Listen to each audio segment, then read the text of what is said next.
surrender. If the option without fear before our enemies, we have sworn an oath to restore Biafra, or we die in the process. There will be no retreat and no surrender. If the option they give to us is to seek our restoration by violence, every living thing living in the zoo will be destroyed. All the animals will be destroyed. It's a promise and a pledge we're making to them. They must understand that we just don't love our country. We are fanatical about Biafra. We will do everything humanly possible to ensure that Biafra comes. It is either the flag of Biafra is raised up or I am lowered into the grave. One of the two must happen. It is better for this heaven and this earth not to exist than for Biafra not to come to pass. We dedicate it into the hands of Chukwu Abiyama, the creator of the heavens and the earth, because only him decreed that we should exist as a race, and only him has the say to decide and to determine if we are to survive or not. We don't rest our hopes in any man. We don't believe that any country can do anything for us. We are going to reaffirm our faith in the supremacy of the creator of the heavens and the earth, Chukwu Abiyama, upon to whom and in whom every glory and honor belongs to. That's why we worship him and nothing else and no other. We worship the one true living God. That is who we worship. That is why we were created. We are not like any other people. We have been chosen by Chukwu Abiyama to serve him. We have been chosen by the creator of the heavens and the earth that we may serve him. That is why in our names it contains every praise imaginable. Every praise imaginable to the Most High is contained within our names, because we are very special people. We are here to reaffirm and reiterate that. We are here to ensure that this very march towards our freedom cannot be hindered. Any obstacle on our way, real or imagined, man or woman, adult or child, anything it is, once you are an impediment to the restoration of the sovereignty of Biafra, you will be destroyed completely and totally, in every way imaginable. We do not forgive. There is no forgiveness in our dictionary. We are here to ensure that the death of 3.5 million people is not forgotten. It is to them that I owe every ounce of loyalty and obligation. They are not here to offer any advice or to ask us to forgive Gowon. They are not here to ask us to forgive Haruna. They are not here to ask us to forgive the Yoruba people and the Awolowo family. The reason why we exist is to ensure that their memory, that they can never ever be forgotten, that their memory will linger on forever, that as long as man walks this earth, this world will remember the 3.5 million people that they killed, men and women that did nothing, children that were innocent. Their only crime is to be blessed by God. That is the only crime they have committed. As those children were being slaughtered, as they were being stabbed to death by a very wicked and cruel world, spearheaded by Awolowo, everybody looked on and did nothing. Instead of them to help us, they ensured that our absolute blockade from land, air, and sea was absolute, that we may die, that the children of God may die. But lo and behold, Chukwu Abiyama determined that we cannot die, that we cannot perish, because we are his own. Despite all our iniquities, despite all our sins, he made us in his image. He gave us that very edict to worship him, and that is what we do every blessed day on this radio station, without fail and without the fear of any human being, such as of an animal in the zoo. We are here to worship Chukwu Abiyama. So, I think I did complete my Sunday car before we leave. We want to Chukwu Abiyama. We'll be right back. To come and be home. I see you.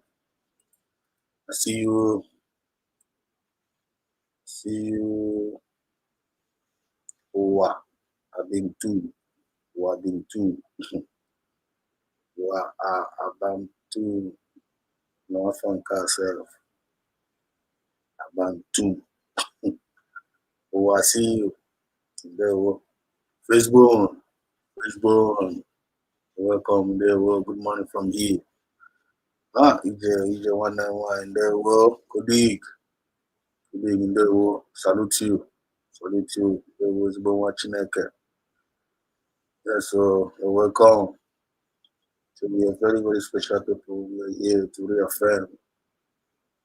Yes, so the people of the world, We must fight to protect and defend our land. They will not matter that. Feel free to join in. Be right back. Biafra. Friends and lovers of freedom, to a security and defense fundraising event in support of our collective safety, sovereignty, and the preservation of our homeland. Date: Friday, 8 August 2025. Time: 7 p.m. Biafran time. Venue: Zoom visual meeting. This is a clarion call to all Biafran to stand in solidarity and pledge support towards security and securing our people and defending our values. Your contributions, no matter the size, makes a powerful statement. We will not leave our future to chance. This is about the protection of humanity and the rise of a sovereign people determined to live freely and safe. Special guest, Engineer S.I. Ngwocha, Secretary of Defense, USBG. Her Excellency Dr. Ngozi Rabueze, Deputy Prime Minister, USBG. Pharmacy Diana, Secretary of Finance, USBG. Approved by His Excellency Ikechukwu Aboy, Governor, State of Aludo. Event Planner, Honorable Smile Amuzie, Chairman, Interior Security, State of Aludo. Signed, Mazi Obonna, Secretary to the State Government, State of Aludo, USBG. For more inquiries, suggestion, email us at aludosecretariat@gmail.com. God bless you.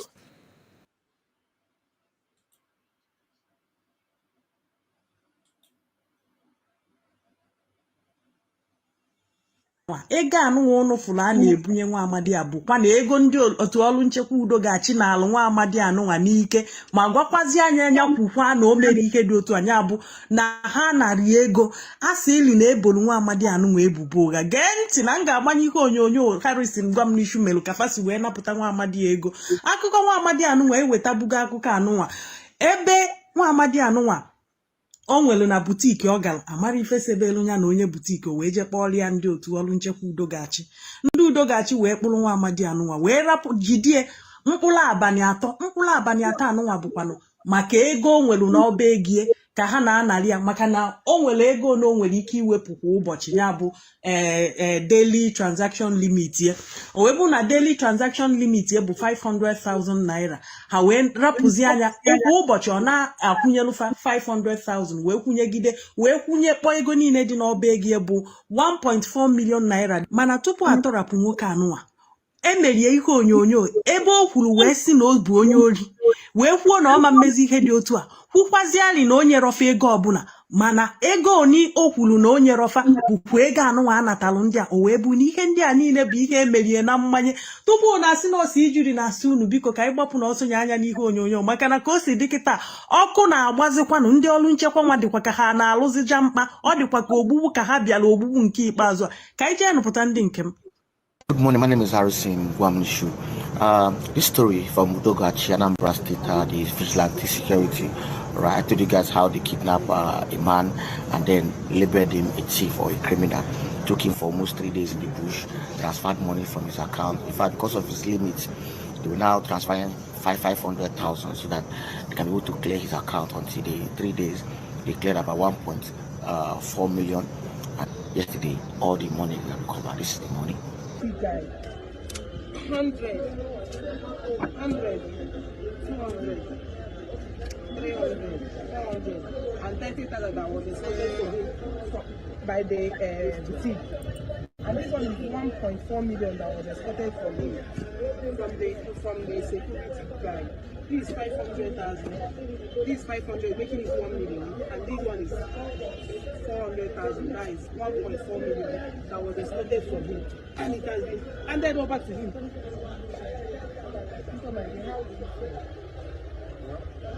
He forced him to make a video. This is the video that the man made.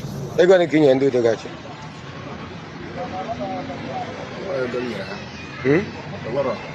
They're going to Kenya and do the gacha. I'm going to Kenya. You ain't good. I'm gonna let you here. Just come and go. Let you here. You know under duress. You know under duress. I'm not touch out. Because we just feel free to answer. Answer up again, never. I'm gonna kill you. I'm gonna kill you.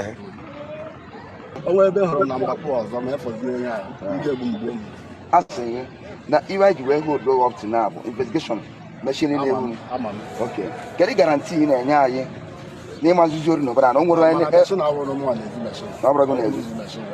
Mana kele onwe onye ọzọ na-apịa moto ọ ji abụ moto adafere na machine ndị mmadụ kọlọ moto ọ nwere ndụ na na-alụta election so na ibe na-ekwu na abụ na ọ bụ na arapụ na o nwere ibe ga-eme ka ịbatara obodo azụ ori ịbata obodo azụ ori ka ibe ga-eme. Then after this video that he made, they released him. They told him that he should not report this to anybody.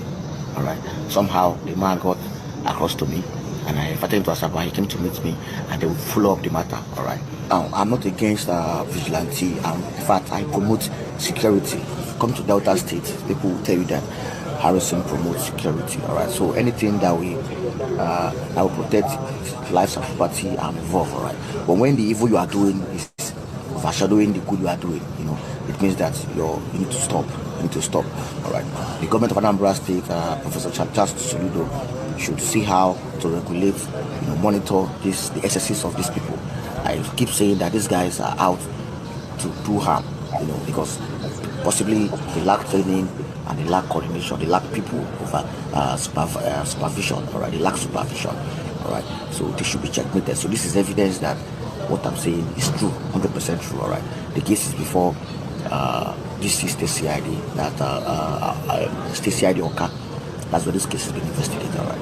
Thank everyone for always starting. ndị be anyị ụnụ afụghị elu ore jirigokwa nke ikpeazụ a onwezikwa onye ndị afụrụ ụra nke anụnwa abụọkwa nke na-ewepụtara ndị ori ụfọdụ ha bụkwa ndị emerụ na mmanye ụnụ anụgie na otu anụnwa ego anụnwa anapụtalụ ha wepụtara ego anụnwa gosili na nwoke anụnwa na o nwere ihe o merụ na aka ya dị ọcha na emerie na mmanye ya bụ na ụfọdụ ndị anụnwa a na-asị kedu ihe izuru nke nwa na ha ncha niile bụ asị ụfọdụ n'ime ha bụ asị Chineke zọbakwa ndị nke biko aka na-achị Anambra steeti bụ gọvanọ Chukwuma Charles Soludo kwesịrị inebanye anya n'okwu anụwa o kwesịrị inebanye anya n'ihe a ndị a na-alụzi ya nakwazi onye ndụmọdụ pụrụ iche nyere aka na-achị Anambra steeti na ihe gbasara ndu ihe gbasara ọrụ nchekwa bụ Ken Emakaye ha ncha kwesịrị inebanye anya n'okwu anụwa maka na kedu ka a ga-esi wepụta ndị ga na-echekwa obodo ọ bụrụzie na ndị nwe wepụtara ka echekwaba obodo na-egbuzi obodo egbu na egodi nwa amadi ọ bụrụ na ọ bụrụ na Chiemeri Amara wee welu Harrison wee lụọ ọrụ wee je napụtara ego a nwoke mmadụ atakoluzie ụkwụ ahụ kedizi isi na ha na-echekwazi obodo ebe ọ bụ na ha na-anakọzi ndị nwanyị ihe nwa na-eji maka ya wee wepụta ndị ọrụ nchekwa ka fad na-echekwazi obodo ọ bụzie na ha na-alụzi ofu ihe nwanụ ya bụ alụ nwa na a na-achọ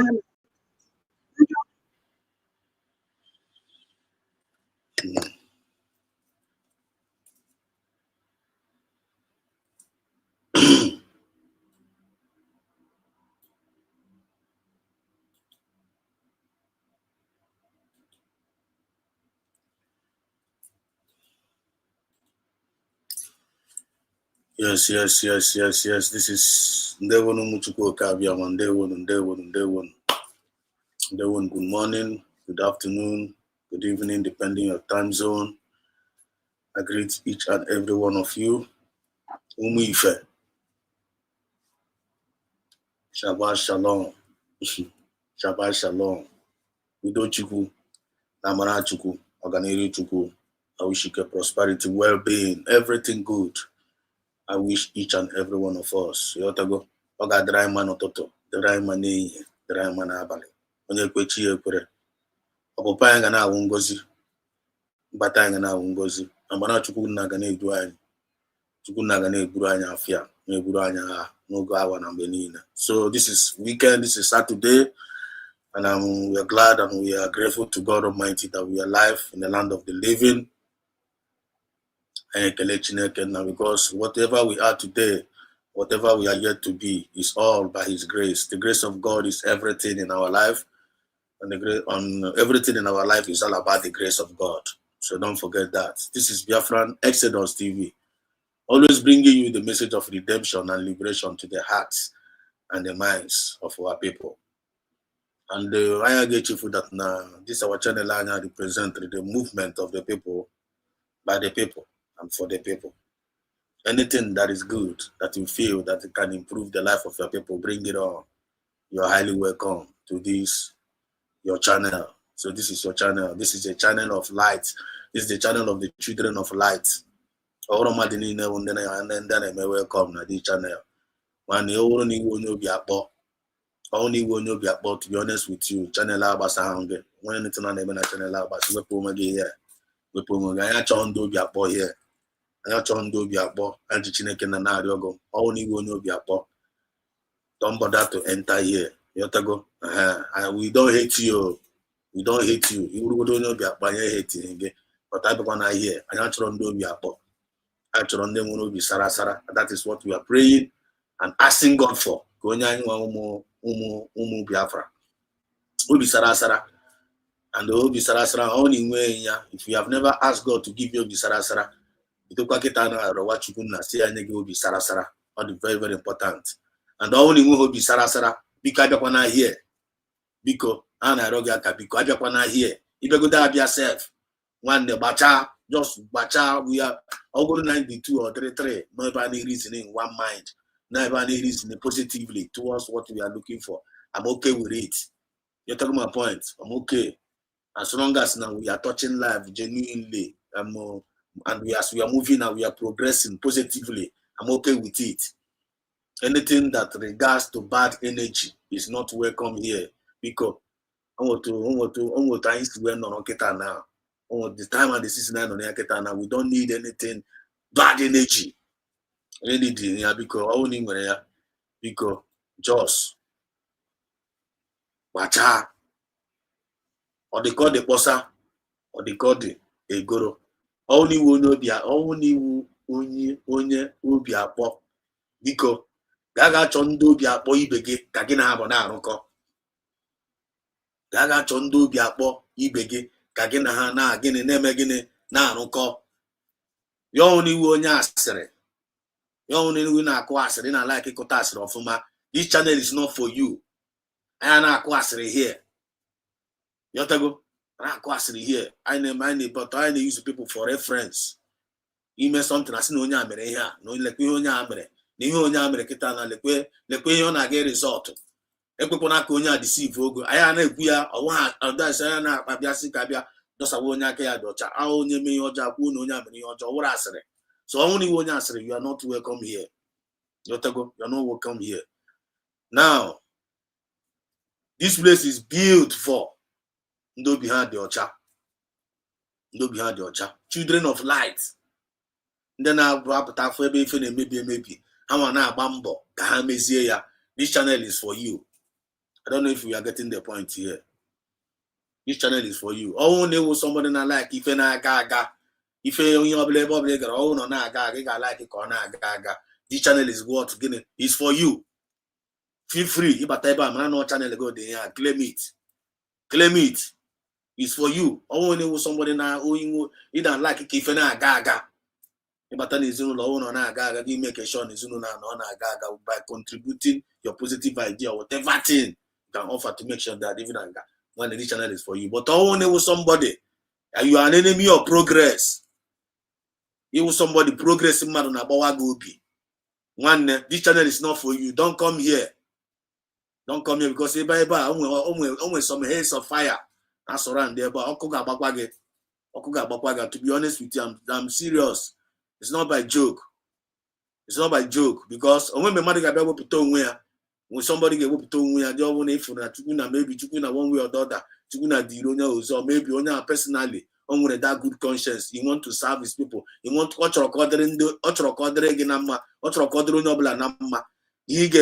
you to be thinking for such person. What kind of human being is that person? Who does that? Why? For what reason? For what reason? So we need to change all those nonsense. The nonsense and the mazes. We need to change it. We need to take it away out of our system. Take it away. It is possible. You don't need to say it is not possible. All the possible one, when we believe it is possible. Oh, but I know about game for a long time. Full of game man, you change the game now. You change it. Since maybe for example now, since let me use this one as an example now. Let me just use this as an example. Since like kind of election go right. I'm just using it as an example. Election go up. I be asking them to come. I create stories. We get heaven and earth. This, that. I don't know go so. Like kita now. I get you come as down the card not to make campaign. The next one now, please vote for me. If I enter now, I'm going to bring out your leader, Mazina. Another person get now. With somebody now, down the Chukunaga Pochoko, now we head towards the Red Sea. And since that one, we have never. I'm using this as an example. Since about again, people have now decided. I just hit to election. I decided to go. Now I just hit to election. Not to their nation of their own, which is Biafra Republic, not to a nation of their own. Then they start this governor secretary now conspire here against their own people. Now I come within the Fulani, they bullshit their own people.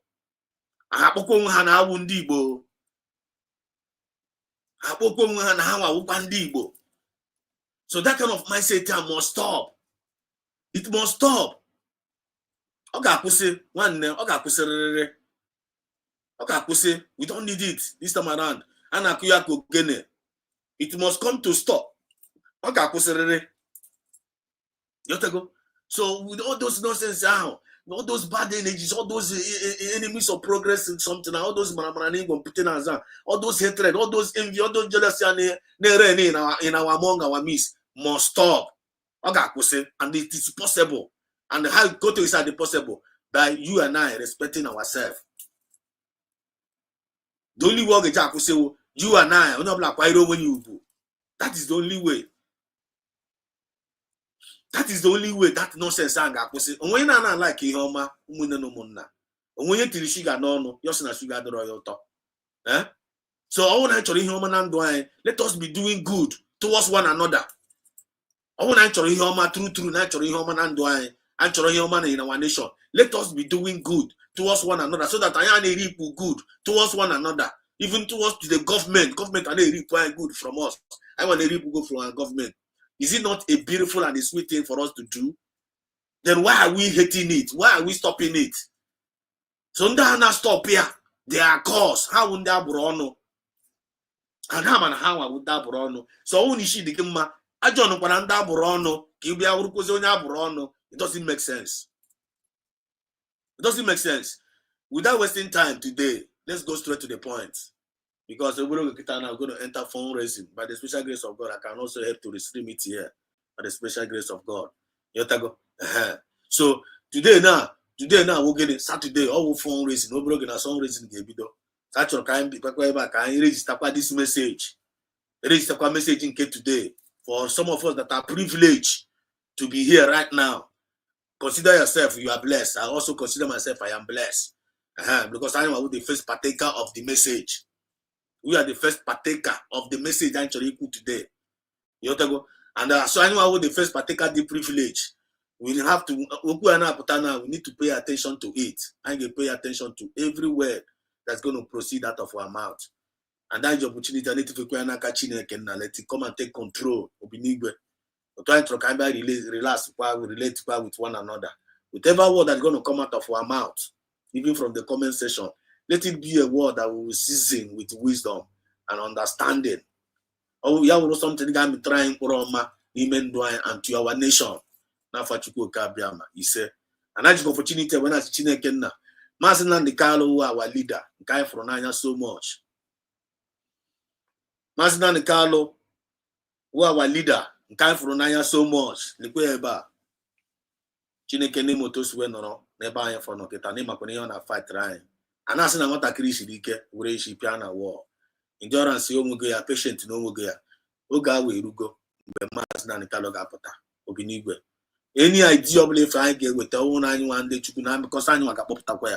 any idea that is highly needed, any idea of the needed, and get you about our leader, Chineke can provide it and help us to utilize it well. It's time for Manson and Carlo to come out. And when's on the DM? It's time for PM Samnepa to come out. When's on the DM?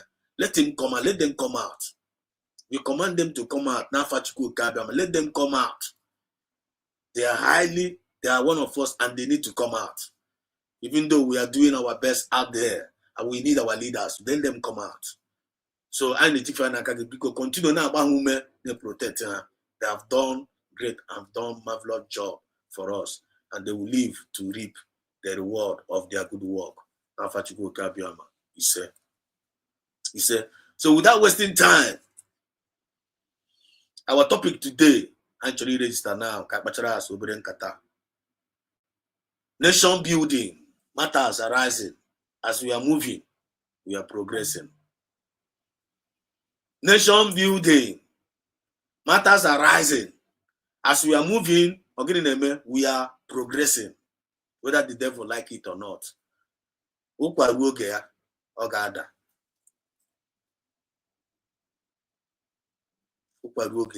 Yota.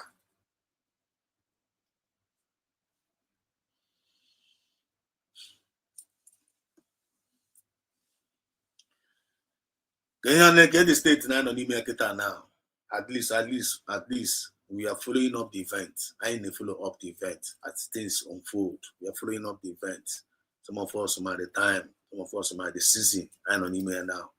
Some of us are actually trying all their best. Some of us are putting all they could. Some of us are doing one thing or the other to make sure that na ife na gaga. You understand what I mean? Some people are having sleepless nights.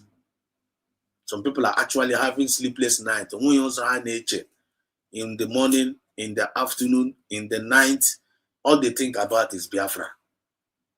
All they think about is Biafra. I'm one of them. I'm always spirit. Let me just call it. It is a spirit. You know what I go? I don't know whether you're feeling that. I don't know whether you're feeling that way. In the comment section. You know what I go? Please, the comment. I will still come for the comment. Let the comment keep coming. I'm not going to name them more now. Please, as any word you receive, any word that you receive as you're watching right now, please be writing it down. You understand? So listening to me. If you want to register your word, register it down. Later, I'm still going to read it out. Okay? We're going to read it out together. Understand? So when many people, like kind of, when they're on a stage, in the morning, in the afternoon, all they think is all about Biafra. Biafra not go huche. Not gonna go huche. You have to go. How with that passion, how with that compassion, how with that zeal. Now this Biafra, Hana judge, Hana fight. Some of them may put to go all their everything they have. Some of us itigo kwa mandwani. Some of us self and with ego you can see you can go or Guinea because of Guinea. All their dream is Biafra. But what am I just trying to say? That Biafra fan need dream Abiago. That Biafra fan nacho Abiago onozina in our ends. Onos Chineke na Biafra na nyezia in aka. Ojida Biafra na nyezia nya na aka. Go bocho nyere da Biafra. I declare in Finland 29th November. Back in Biafra when nyezia in aka. Season 1 the kweno Biafra ga develop on here. Le kweno Biafra ga develop ogene Biafra ahụ. Anyị ga in Biafra. Ozi anyị zira ka anyị ga develop zie ya. Ina body na-ebe akwa since ị na-achọ nwa. Check like ndị na-achọ nwa. Let's use this as an example. Somebody na-achọ nwa, you are like kind of if all na ndị a na-achọ nwa, you can the kind of pressure, you can the kind of depression and anxiety, everything. So ị na-achọ nwa.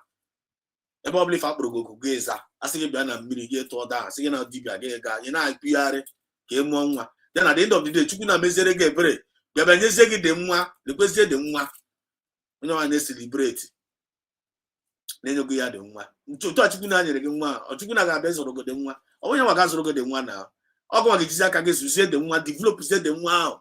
Otu ịchọ ka ọ wee dịrị. O eziokwu kọwasị ụmụnne na ụmụnna. Ọgụ ga-ejizi aka gị enyego gị dị nwa. gazega chukwu na ngeze gị dị nwa ọgwụ nwa ga-ejizi aka gị zuzie dị nwa ọtọ chukwu na akpụrụ dị nwa n'afọ gị onye akpụrụ dị nwa kpọọ ya you know help am onye ma ji aka ya kpụọ dị nwa after onye ziri dị nwa amụpụtazie chukwu na gị si n'eluigwe ego bịa zọrọ gị dị nwa ọgwụ nwa ga-ejizi aka gị na-ahọzụrụzi nweta ego milk nweta ego pampas nweta ego nke a nweta ego school fees na-akwụ ndị nwa ahụ chukwu na-ederezi gị ihe gị na dị nwa na-aga onye na-emezi nazi emezi na ga na-akpezi chukwu na God keep on providing for me, let me provide for my son or for my children. The same thing goes with this Biafra movement. Chukwu na-enyoga anyị Biafra na-anọzi n'aka anyị. What remains now is kita now for us to develop that Biafra. Some people na-echigharị ọnwụ after enyekwara ha dị nwa ahụ. Some people ndị enyeziri dị nwa asị Biafra enyeziri ha. Develop the Biafra, choose ike develop the Biafra enyeziri anyị. A na-agbasi stored here and there. Na-achọzi ka akụbukuze ma nwa ọfụrụ Biafra wa mụtara. Na-achọ ka egbuo ya. Nwana ọ ga-awa ọkụrụ ha na ọ ga-awa ọkụrụ ha. Ndị nọ n'ime mmụọ na-aghọta ihe anyị fa na-ekwu ihe. But today, for those people now, it doesn't make sense to them. Yotego. So that one had the but now Biafra has been given unto us. And we have accepted it. We welcome it with all our hearts. And we are in love with the new baby bro. I'm in love with it. We appreciate God. We are very, very happy. And nobody's going to take away that happiness from us. That Biafra given to us. That USB given to us. God has given us a new name. Hi, Ogene. A new name. USB. United States of Biafra. Name alone go to self on shake go the foundation of on the shake go the foundation of the earth, on the shake go the foundation of the kingdom of darkness. That name USB. People they are not getting it. When the chukuna mepe ganya, if the glory deep behind of what you are fighting for. Kachukuna mepe ganya, if the glory deep behind of what you are fighting for. And when chukuna mepe ganya, you cannot see the glory of what we are fighting for. There is so much glory of the name Chukuna Nyanyi, USB. One need to suppose now, Ona Chukuna Mepono Bolanya, Yomona. No sense if some of people use the internet now. And this was in a Susia now. And I'm a little man as now one, and then they made yourself. Ebe can't wear lower. Why had you hating Yoma? Why had you hating Yoma? Chukuna na pekwa msem na sim na nwana na mnase why had we hate Yoma about akwa nwa kpọrọ ha gba kpọrọ ha Jesus anwa jide Jesus piatu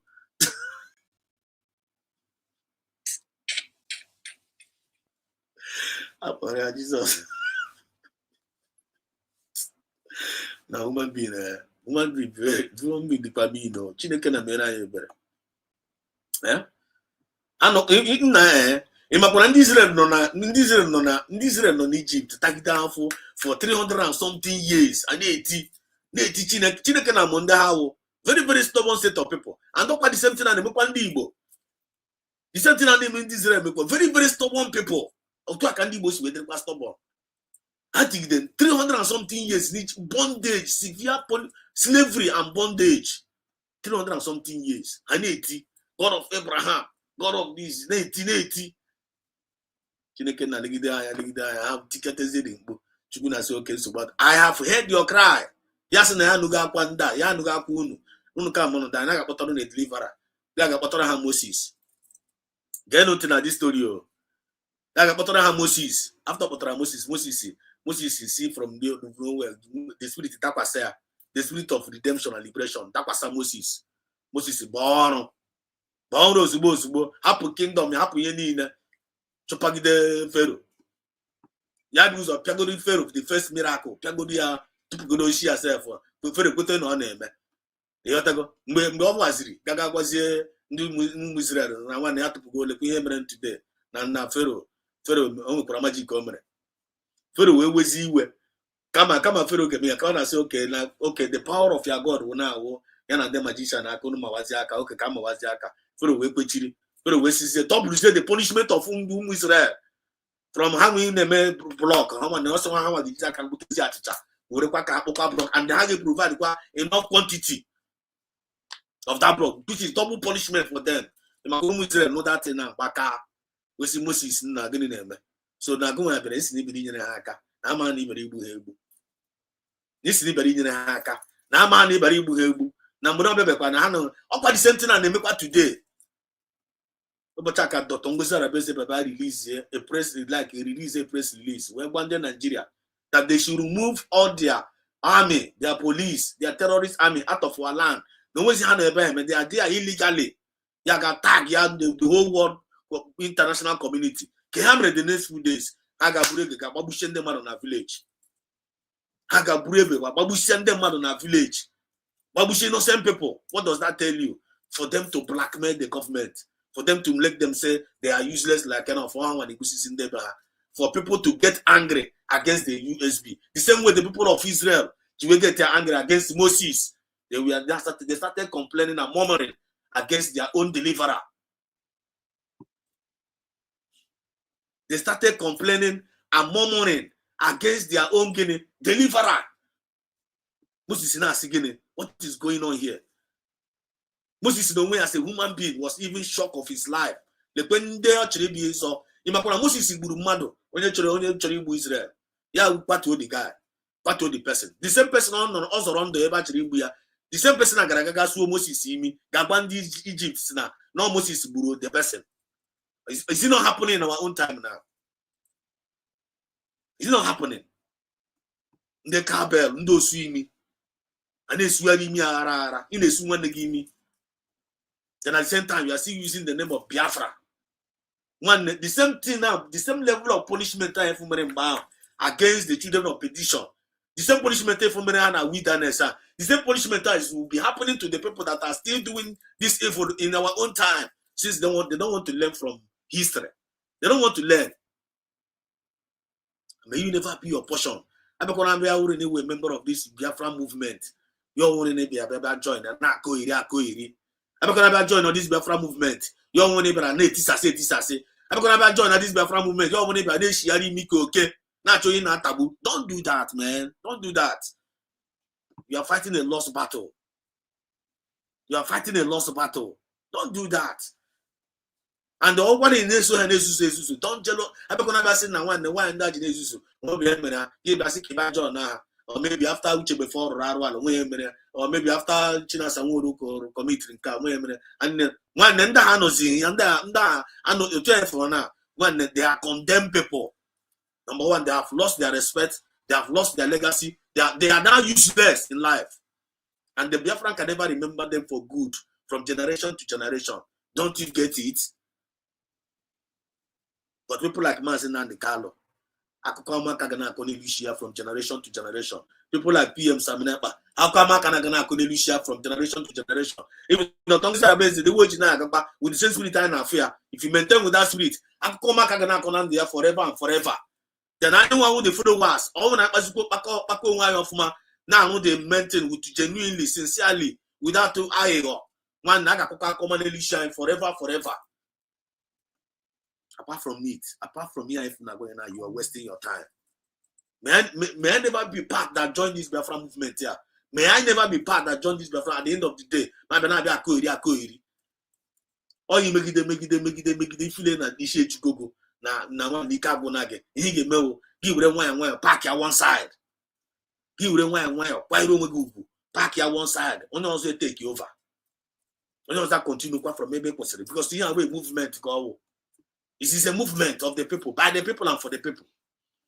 Or we make it Google, you make it Google, you know, talk on yours about no check, got talking back to now. You want you may turn the carry now, she said. We don't need such heart. So let us position our mindset. Can position, can have an opportunity and I go no. Like I turn around my Joe, I discuss my more and another Katamana Joe, more and Ajo. Now, Joe Majo, now start the attitude. You communicate with yourself. Communicate with yourself. Joe Majo, now he in the metaquare. Ask yourself some questions. Here I'm the man. Am I doing it well? Now people are like what him one make. Are you genuine? That you cannot Joe Majo.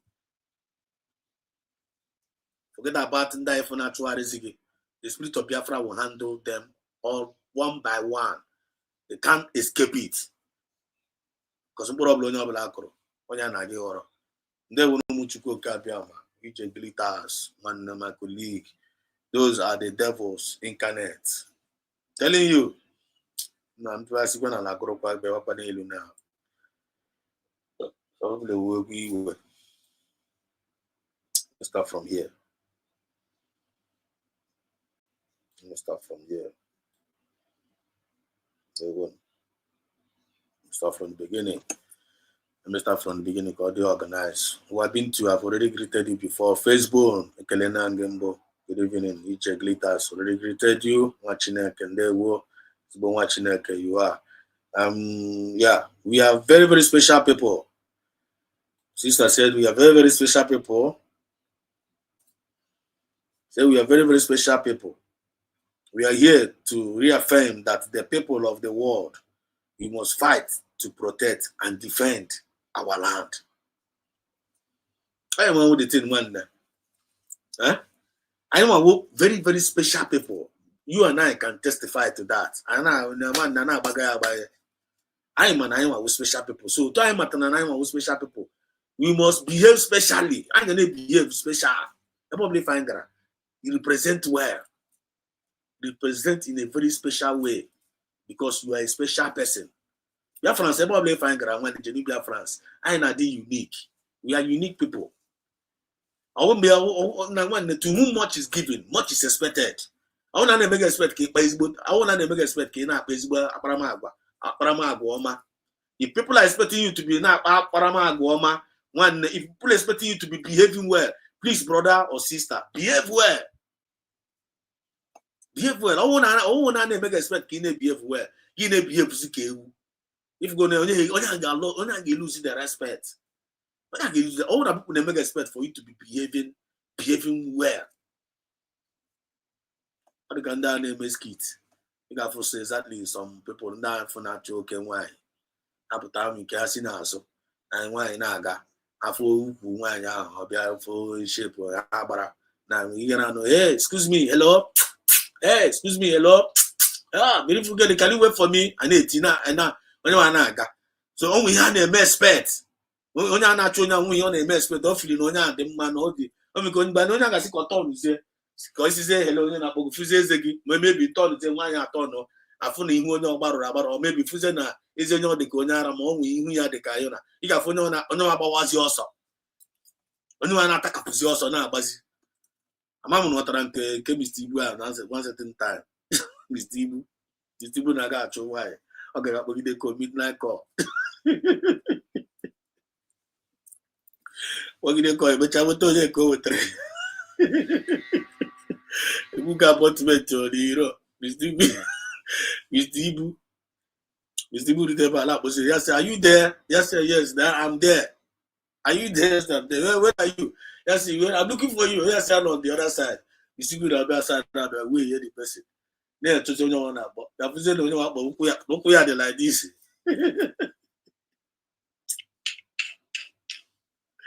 Mr. Ibu power me say na one let up kokora ko. Oboye gboro ko ga. Mr. Ibu gaga we hire say we borrow. Was there rob yourself? Ti Ibu say Mr. Ibu that we borrow. Mr. Ibu do say claim was onye epilepsy. You to go. Maka gini what he expected to see in that person of ya. Okay, why? You want to give expect never of ya. When you black cosa. The same thing is happening in Biafran land. So when people are expecting you to behave normal, one they're expecting you to have a good character. One behave normal. Because if you don't behave that normal, I'm gonna expect and keep behavior, talk or something you will lose your test. You will lose your test. And when you lose your test, you become a waste. When you lose your test, you will become a waste. But if your test is still there, you become sweet. Your sweet. People will always like you or be around them because whenever they are around you, always something new good character in you. That everything about your life will be sweet to them. They attracted to you like a magnet. But when you become to choose that evil part of wickedness, hatred, bitterness, when the people get out also, Ichekwa na my hell. Ichekwa na is smart. To whom much is given, much is expected. So I know a nation building. I know a nation building now. I know now nation building. And in that nation building now, Olendej in charge of that nation building now. We, the special people, whom we fair. I want in charge of that nation building now. And because of getting the HANA practices self-discipline and moral decency. I want with the nation builders on board now. Then you watch is ending in outside the gate now, but they born get now. Because of the Mpuro Hamitara, when I had to went outside the gate. And that was outside the gate now causes in nuisance. May never be a portion. Now Fachuko Kabiama, he said. So I want to get an ibido be power room with Google. Ibido be power room with Google, that kind of self-discipline. Ibido be ya one bidokoya tomorrow. Bidokoya tomorrow. Bidokoya, there's time, even a time, bidokoya tomorrow. Test and see that the Lord is good. Bidokoya tomorrow. Bidokoya tomorrow. Hapo that ekwensu anatakere something nanti gaga gbo nwanne ge. Hapo ekwensu anatakere something nanti gaga ga swimi. Hapo ekwensu anatakere something nanti na gaga akwa asere. Leave that devil alone. Let the devil get away out of my spirit. Get away out of my body. This body does not belong to you. I got my chere one me chichojo. I got my chere my nation chichojo. I got my chere my people chichojo. The devil get deep behind me. Jesus Maria, you can still do it. Get deep behind me, devil. Imanye camera against each or Biafra. Before you know, please order my words with wisdom. Order my words with knowledge. Say it and believe it. And we can go here. You see the happening when you keep with there is power in the spoken word. By the words of our mouth, we are justified. And by the words of our mouth, we are condemned. And as a man thinketh inside his heart, so easy. And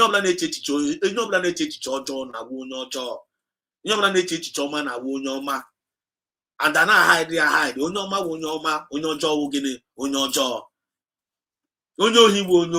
matter how they pretend on a very good day. So when you're now at this Biafra movement, yeah, you are what you think.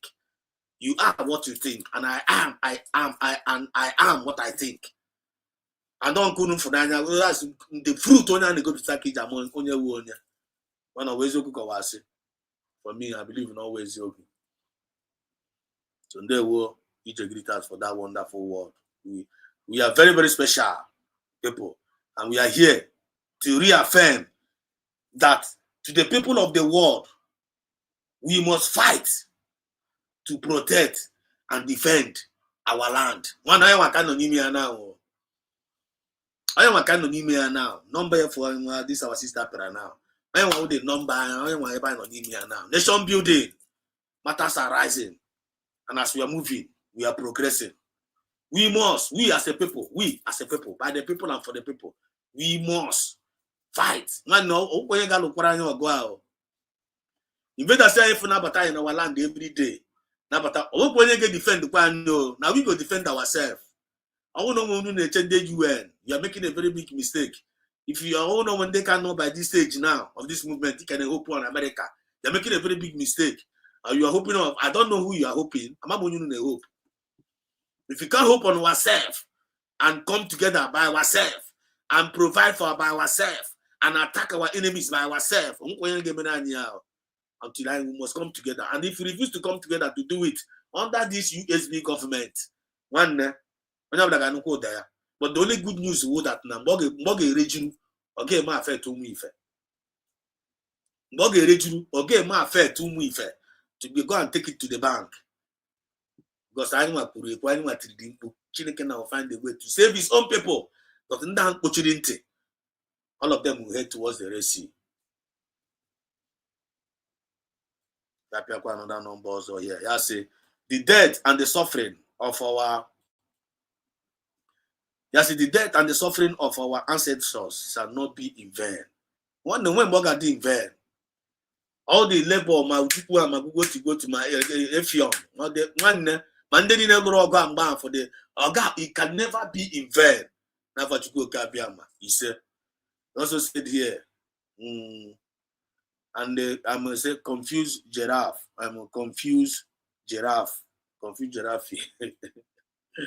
Confused giraffe, I forgot about Behuga. He said confused giraffe. Wow. He said, God bless you for the good job. Thank you so much. Thank you so much. Now one more confused. Giraffe, come on, giraffe. Giraffe, one. God bless you too. You're welcome to the program. Then EJ also said here, that's what happens when you unleash the zoo animal into the zoo clans. Confirm. Mokezike, I see you. So God bless United States, God of United States of Biafra. Leave it. Indeed. Only relief for no argument about that.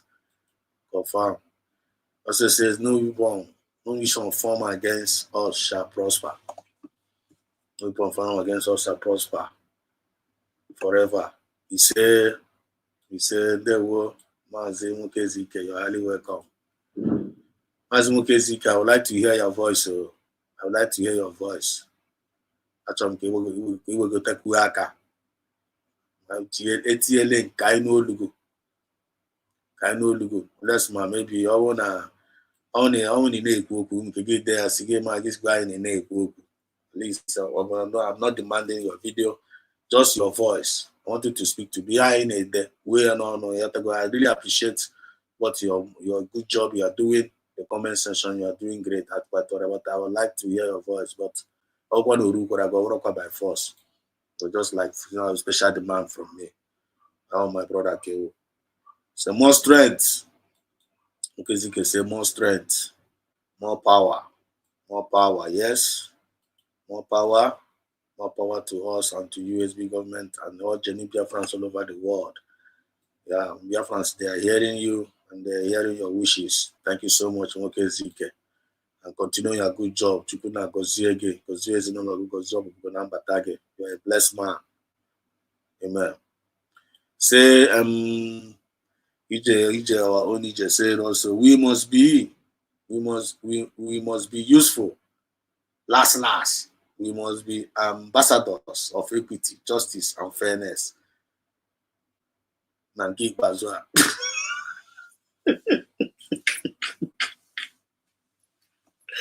I tell you, I have one choice. EJ, you are there. You know, it's connected. It is what they connected. It inform. It is what inform. One more. It inform. Us, we must be useful. Last. One the last. I have like a guru. Oyesi no ga buru na keep as well. One don't got quite useless. So because when you refuse to be useful, you got the useless. And when you are useless, you know you end up in the trash. One day I hope our portion of Jesus Christ, not for Jesus, or not for it can never be our portion. I swear. I got really useful na keep as well. One onye ọbụla zutere gị so jụọ ya nwanne ka uru ịbara Biafra onye ọbụla na-ekwu ya n'ọnụ ya ka onye ọbụla kwuo uru ọ na-aba onye ọbụla ga-akpọkọ onwe ya ọnụ na nke Igbazu nwanne must be ambassadors of equity, justice and fairness na nke Igbazu. That's a wonderful one. Nation building indeed, and we are in the state of a nation building and we be focused. Chai Ijoma Chukwuna, always on point. We are in the state of the nation building, and we must be focused. Now we are making huge progress. Actually, we are making a very huge progress. And Chukuna gonna improve every Biafra all over the world. And we are conquering all the plans of the enemy. We are debunking every lies. And kita now, the last battle line of now. Enemy within, who the last battle. And the watch this the last battle of this enemy within. The in-house enemies. It can not chamazi or Fulani, Matu, USB charger. It can are you still hearing it? And I'm no more seeing them even in my comment section. Some of them that come and write rubbish. I don't know where they are.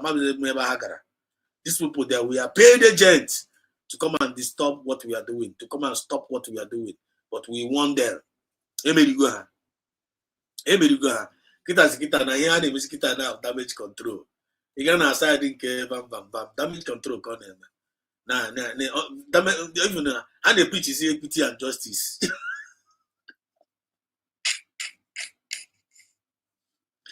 Preach equity and justice. Preach no fairness. One they preach is fairness. This is the Onyara. Onyara they preach fairness. Or the fair. When he was given opportunity to be fair, he wasn't fair. When an opportunity to go eat basically, you can take a side. After taking child, you have to say Kitana condemn was on your can deceive. On the hand of good of. So we are in the state of the nation building, and we must be focused. So what is that nation building now? Nation building now, charity begins at home. Before I get Potani, you don't have a Biafra now, Biafra like kind of Biafra's address. Because check go to background, no logo, my good don't probe. My good my zoom logo go to do like kind of my good in a zoom logo. Go to do. Yeah? My good na peace on a Chinese no logo. The one I choose in a Tunis with the one give Putazen hero, Flash was a peace and hero. It was this we're going to part of the nation building and away nation building maybe you'll be a mapogo.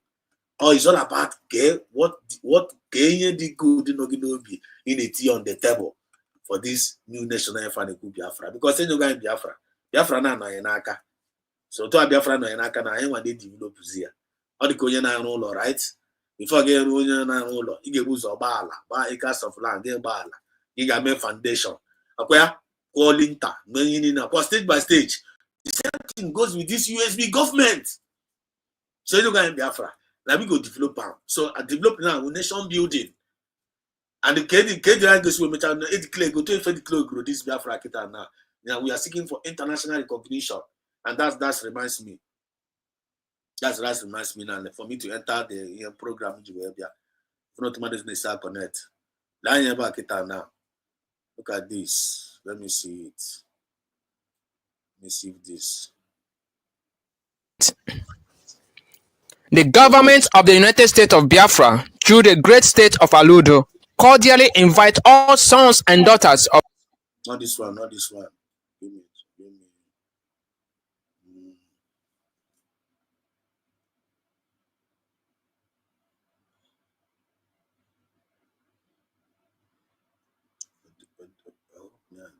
Video itself. This video.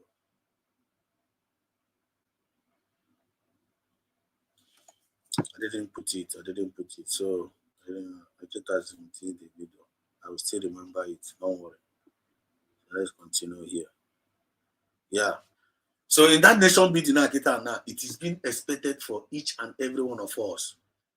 Under that self-discipline and the moral decency. Then we give them with a fresh thinking.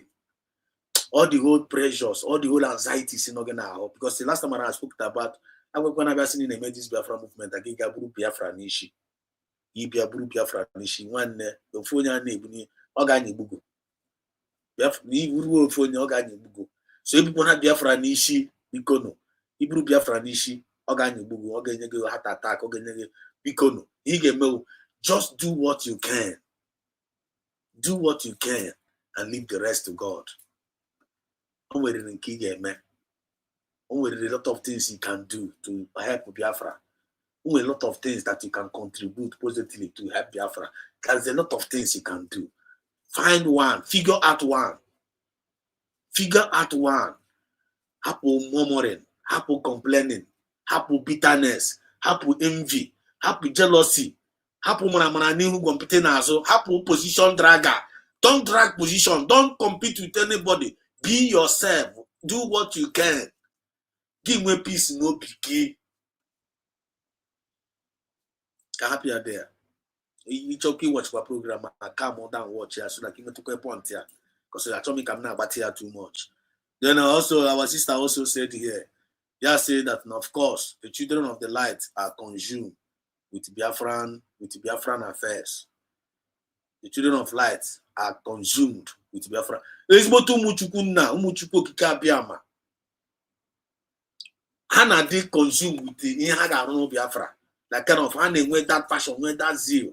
Now give one they think everything, they think what are they going to do? That kind of mindset, yeah, or they highly needed. And keep us on a stage final now. Because we're talking about nation building, matters are rising. As we are moving, we are progressing. So no, any person who an enemy of progress in this Biafra movement. Also, he said we must remain optimistic. Thank you so much, my sister. Thank you so much, my sister. You are doing great. We must remain optimistic and steadfast. We are almost there. I can remain optimistic, positive. That is positive mindset, avoiding negative mindset. You can't expect for me to live my positive life with the negative people. Take it easy. Take it easy. That take it easy.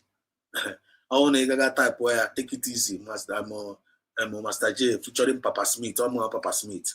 Master J featuring Papa Smith. That you have to go take it easy. Type or take it on iTunes and Spotify. You can type it on Spotify. You can get it there. You got on iTunes. You got on YouTube. Video on YouTube. Take it easy. Master J featuring Papa Smith. You have to go. We can't expect us to live our positive life with the negative people. Look around you and figure out the people that you walk around. Look around you and figure them out. All the very, very important. So we must remain steadfast because we are almost there. Like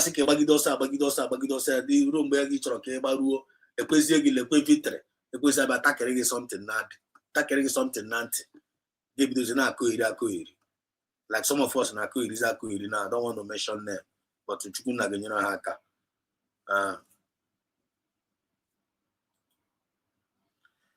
please, I say please, my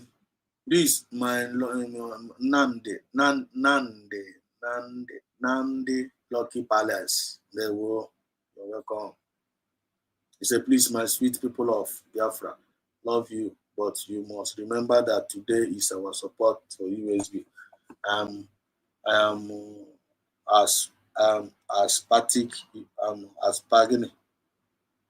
aspatic, you all. And remember that all when because the English of my because I'll touch on English there. Yeah. So please, my sweet people of Biafra, love you all. But you must remember that today is our fundraising. We have already talked about that. And very soon I got connected. Yeah, we know. Today is our fundraising. Support USB.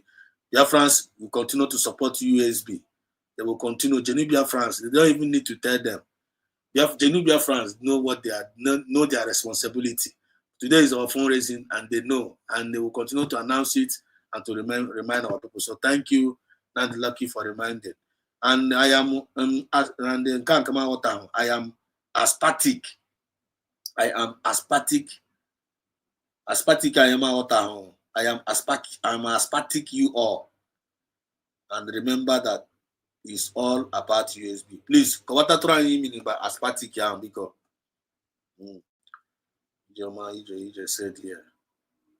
Say these are the devil's incarnates. Racy awaits all of them. For real. No job. They will. Benjamin said he said from must come. Say they will. Bottom line, support USB. Confirm. That is the bottom line. There were greetings. Greetings, everyone. There were Franco Okonkwo. Welcome. So bottom line, support Biafra. Okay, now Gaba Puzeni also. Now, Dr. Ngozi Arabese, they have a message.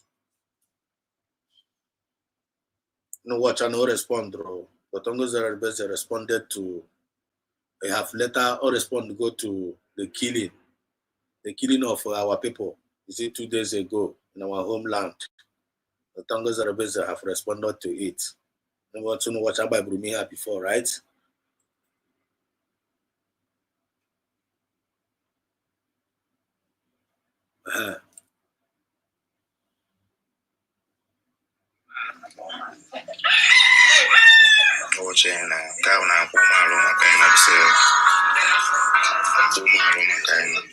Yeah, we don't buy the yesterday. Maybe for 2 days ago, they have our people. But I be babu more than 70. I'm on the here yesterday. And we use this opportunity to thank this our sister. It's a glitter silver son of blah. Yeah, when you're not black, because some of the things they buy now. But the Tongo Zarabeze have responded. She has responded to them.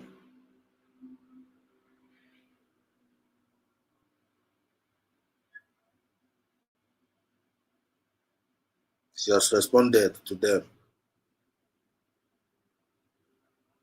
So I still want to talk about, can I read the art you put there? Just give me some minutes.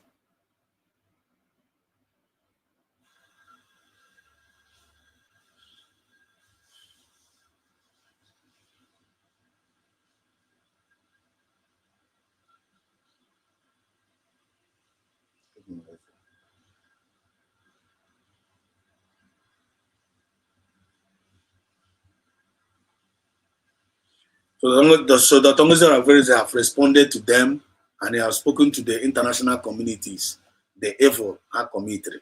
If you go to the X handle of the Tongo's you are gonna see they get the information there. And I talked about it in the afternoon. Go and watch my video. The Tongo's response to the killings of our people by Tilumbu and the Musa. Respond to go to them, and the whole world did the copy. The whole world jigini had the copy. And the another update was actually from this update, Muhammad has authentic God. But for the update, that is what it's supposed to be. There's not supposed to be any argument about that. You have to go say breaking update from Finland. There is no evidence to hold on Simon Ekpa on arms for chess. And they say breaking update from Finland. There is no evidence to hold on Simon Ekpa on arms purchase charges, said the judge. Big wins to the people of Biafra. Big wins to the people of Biafra. Yeah, I will be updates.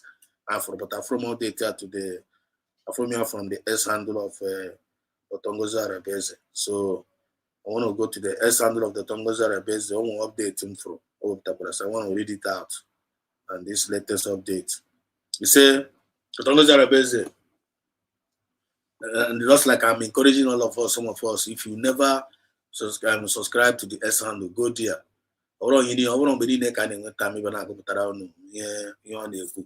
But sometimes actually because someone there so I can have already information. So I still have to do my part by reading out some of the activity that's going on in the government through the X handle of our DPM. So now some people now get fake informations. Usually with information, no way big then with the rifle information. Don't allow anybody to deceive you. All these manners of lies and propaganda. Go and get your information from the right source. So the latest information now put out from the office of Dr. Mozart, they say the sponsors of the killing in Aronzi Zog, Biafra land, and the killers will be fished out by the USB government. I repeat, the sponsors of the killings in Aronzi Zog, Biafra land, and the killers will be fished out by the USB government. It is a promise. It is a promise.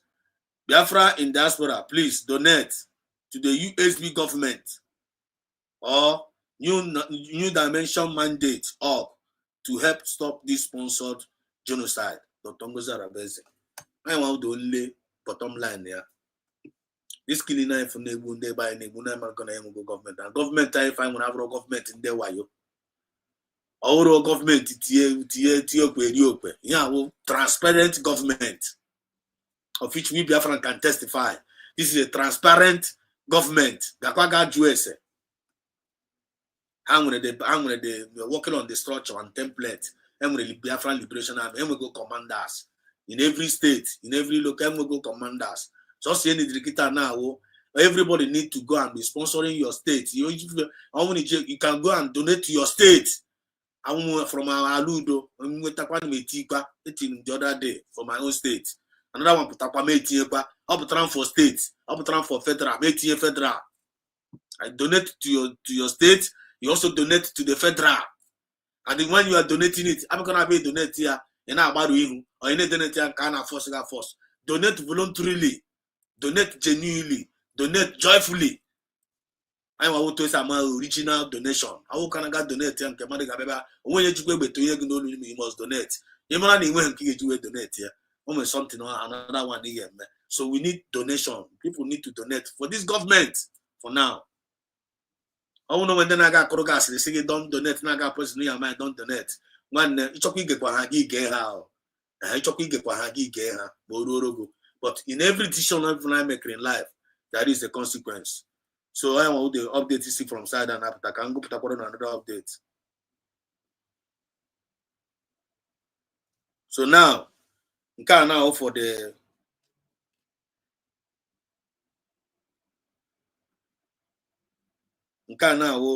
I'm breaking the United States of Biafra Foreign Affairs Director Honorable Ada Eze at the African Ambassador Economic Forum in Washington. Honorable Ada met with Her Excellency Bernadette Davis, Vice President of the St. Martin's Biafrans. USB is gaining momentum nationwide. I want to update it from sideline where put that. So as we're moving again, now nation building matters are rising, and as we're moving, we are progressing. I'm going some other updates on Jipa here. Na Lenka now. Aludo, the state, my own state itself. Charity begins at home.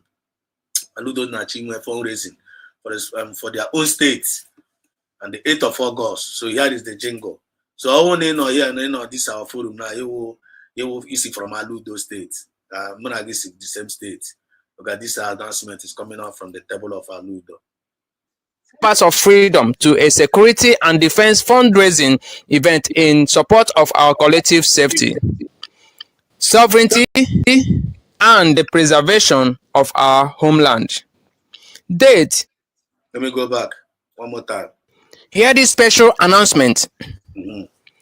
The government of the United States of Biafra, through the great state of Aludo, cordially invite all sons and daughters of Biafra, friends and lovers of freedom to a security and defense fundraising event in support of our collective safety, sovereignty, and the preservation of our homeland. Date, Friday, 8 August 2025. Time, 7 p.m. Biafran time. Venue, Zoom visual meeting. This is a clarion call to all Biafran to stand in solidarity and pledge support towards security and securing our people and defending our values. Your contributions, no matter the size, makes a powerful statement. We will not leave our future to chance. This is about the protection of humanity and the rise of a sovereign people determined to live freely and safe. Special guest, Engineer S.I. Nkwocha, Secretary of Defense, USBG. Her Excellency Dr. Ngozi Rabueze, Deputy Prime Minister, USBG. Pharmacy Diana, Secretary of Finance, USBG. Approved by His Excellency Ikechukwu Aboy, Governor, State of Aludo. Event Planner, Honorable Smai Amuzie, Chairman, Interior Security, State of Aludo. Signed, Mazi Obonna, Secretary to the State Government, State of Aludo, USBG. For more inquiries, suggestion, email us at aludosecretariat@gmail.com. God bless you. Yeah, well, thank you so much for that announcement. So if you are from Aludo State, I want you to keep the date. Keep the date, 8th of August, on Ottawa there. Now Ludo all over the world. They want to do fundraising to support the state. So now the government or USB have decentralized the security. On their state. So it's to make the work easier for the government. So if you're donating to your state to develop your state, then you want to go to for the federal, you donate for federal. So today is another opportunity for you to go and showcase what you have. And when you are doing it, do it joyfully. And Chukunaga Gozigi. Moving forward, I told Kaizigara Finland Ozi. I told Kaizigara Finland Ozi Nambeda. Who was actually to get Finland. So you're gonna pay attention. Pay attention. So one of our brother was for Finland. This message is going to Finland. Understand? And USB government is trying to remind Finland of this fact. Okay? So for Alexander Stop, this message is Alexander Stop. And we're going to use English strictly on this. You understand? We want to address Finland. If you get this message, if you have in contact with the Finland governor or making sure knows that will react one way or the other. I go no the spirit of Ozia Gabahana. Because if I name with him more, Ogo no na yetorube Ozia Iruhanti. But if I find the channel, this message will enter into the heart of that president of Finland. Get note now, this message is for Finland, and this goes to the Alexander Stop. Alexander Stop, hear us out. Biafran spirit is speaking. Samirepa has served Finland in many vital areas. He's in the same political party with you, Alexander. He is a lawyer. He is a military reserve in a Jaguar battalion. He vowed to defend Finland when duty calls. He said it live. He said it live on air. You Finland fought Cold War with Russia before you put independent. Now, during the Nigerian genocidal war with Biafra, your ancestors stood with Biafrans. Today, history have changed in your generation because of greed. Alexander Straub, because of greed. Alexander Straub, because of greed, you want to betray. Biafra. You want to betray Samirepa. When you get the same Samirepa yana upon an okokwa. The same Samirepa yana upon okwa. The same Samirepa, you are the same party with Samirepa. You Alexander Straub, you want to betray your guy. Make the check up. Check it out. Alexander Straub. You are not doing well. This is Biafra. We are speaking to you. We did not offend you. Samirepa did not offend you. I don't know the reason why you are still keeping him. We want to see Samirepa as soon as possible. This is our prime minister. This is our prime minister, the good guy. The guy that campaigned for you. He even spoke with you. He talked to we Biafrans. We supported, we even prayed for you. The only thing for us is get to go vote. And at the end of the day, we were able to win. How much Nigerian government is it that the Nigerian government is going to give you? Alexander Stop for you to forsake your own guy, your own genuine citizen. You need to repent now, Alexander Stop. You need to repent now. You need to support your guy. If you listen to Nigerian government, you will come back in shame. That is our message to you, Alexander Stop. Don't say we did not tell you. So during the civil genocide war with Biafra, your ancestors stood with Biafrans. Today, history have changed in your generation because of greed, envy, jealousy, and economic motivated. Today, you are talking about Ukraine war with Russia, Israel war with Gaza. But a man who stands to defend his people, just as your nation did, you hold him captive. Alexander, stop. Where is your conscience? Where is your conscience? Please, if that is what you are doing, repent now. There is a God. There is a God somewhere. There is a being. There is a supernatural being that watches everybody. Don't say we can be. Who are we, Biafra? What can we do? Don't overlook us. Don't overrate us. We have a God. We have a God. The reason why I don't like to do bad thing because we know that we know that God doesn't like bad thing. That's why we don't want to be doing bad thing like others, because we know that our God that we serve doesn't like bad things. And don't take us for granted. Don't underrate us. We have a God. Because you see this right up, and we don't see no reason why we need to hold this guy down and need to even keep him for months. Seize everything. That seize their life. Yeah. Piano came mad or pause for no reason. Because he's fighting for his own people. You want this man to regret fighting for his people? He's not going to regret anything. Sam Lekpa will not regret fighting for his people. And you're not going to regret representing him outside there. We are ready to buy for him if there is a need for it. Release our man. Release this man. He's an innocent man. Finland government. Release him. Release him. This is the word of the Spirit. You must hear our word. Let this man be released now. He's not supposed to be there. Because you people are evil. Today you are talking about Ukraine war with Russia, Israel war with Gaza. But a man who started to defend his people just as your nation did, you hold him captive. The time you guys, Finland, you are doing your own, you try to fight for your life.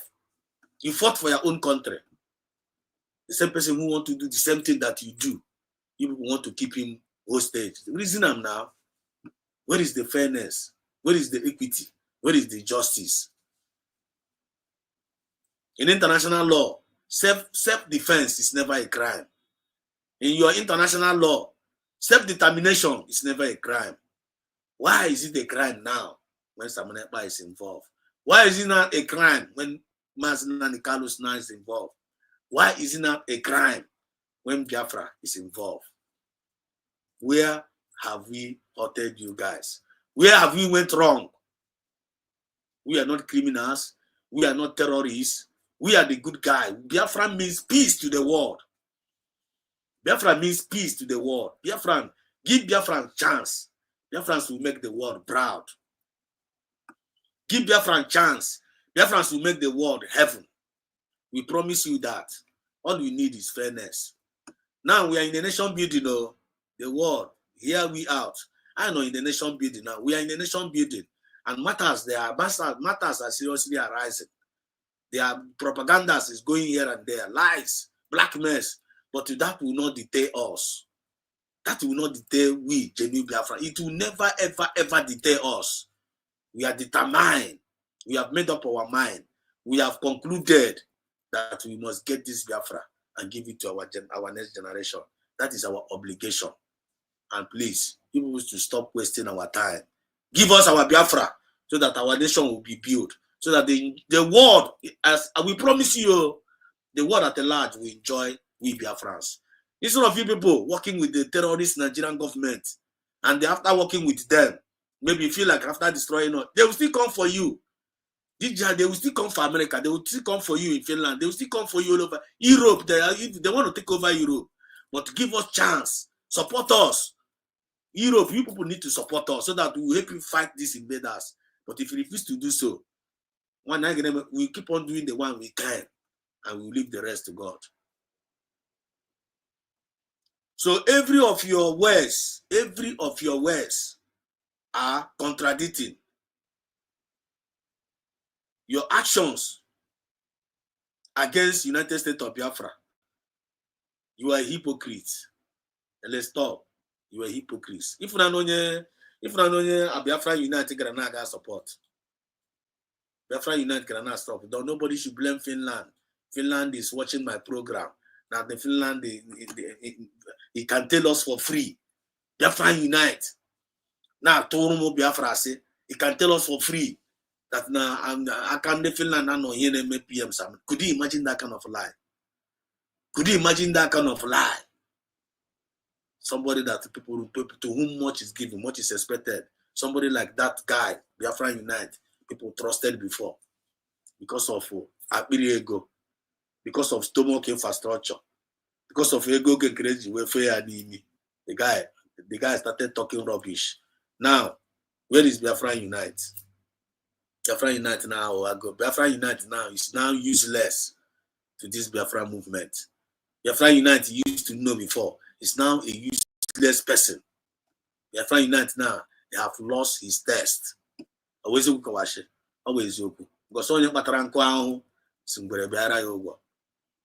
So mmadụ na-eji mere mmadụ wee mara ihe. So if you are not getting yourself well prepared now, if you are not disciplining yourself now, if you are not respecting yourself now, one at the end of the day, you are self-destroying yourself. Adam and I'm gonna be a problem now. This Biafra movement in the name of about speed, in the name of free name or in the name of in a children one nigga. Please tell the devil, get thee behind me. That's not the kind of what PM. See, don't allow devil to enter you. That word I for PM that day. That was the word. That word for every Biafrans all over the world. That we should not allow devil to enter us. I would also summarize the PM with that word. That word is for each and every one of us. I'm going to go to bag in email. But we don't go be Sarasara. Genuine mindset now this Biafra movement here. And it's not by force that it must be part of what this government is doing. If you don't have what it takes, sit down one place. But wait,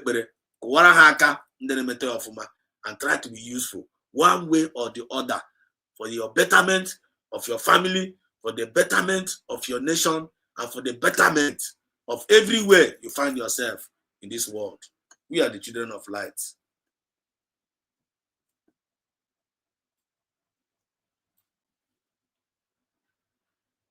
So, the man is a hypocrite.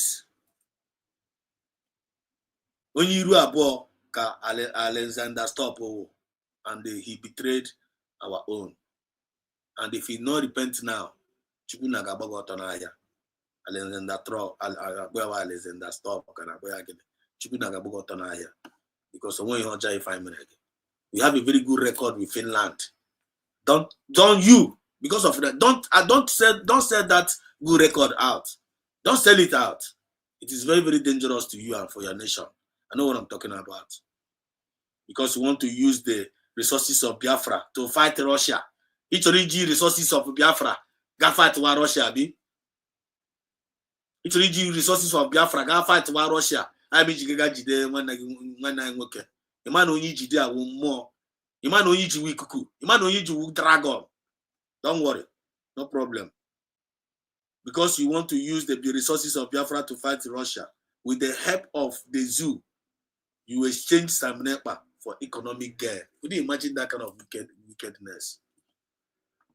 Could you imagine that kind of? Where is their conscience, man? Alexander Storr, where is their conscience? Each of you may change. You are good citizens that have labored for years without no bad record. Unu zoro nkunu zota nke unu zatoro unu Finland na-egbori na Biafra chere zo nke azotakwa onwe ha zotakwa ivu na iburu Finland nke were super ke na akpo ya super our own Kaka ala the west civil they very beautiful everything na got technology do everywhere.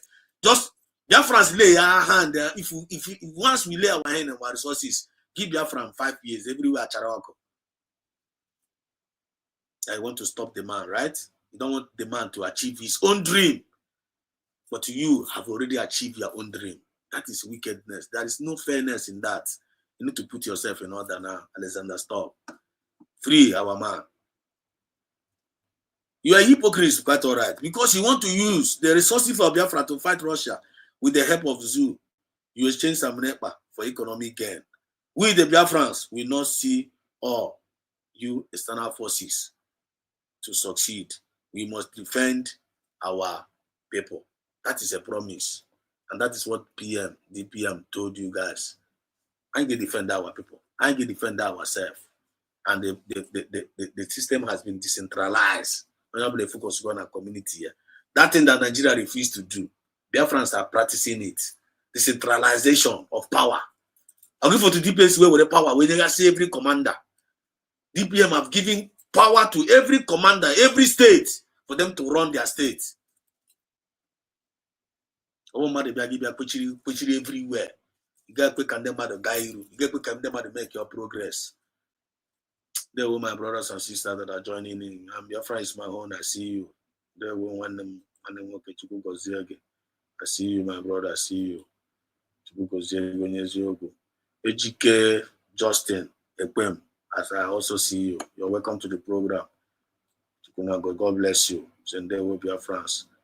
And his name is Ordinanwa. He's gone. He's hungry. Yes. Coco Mad. Huh?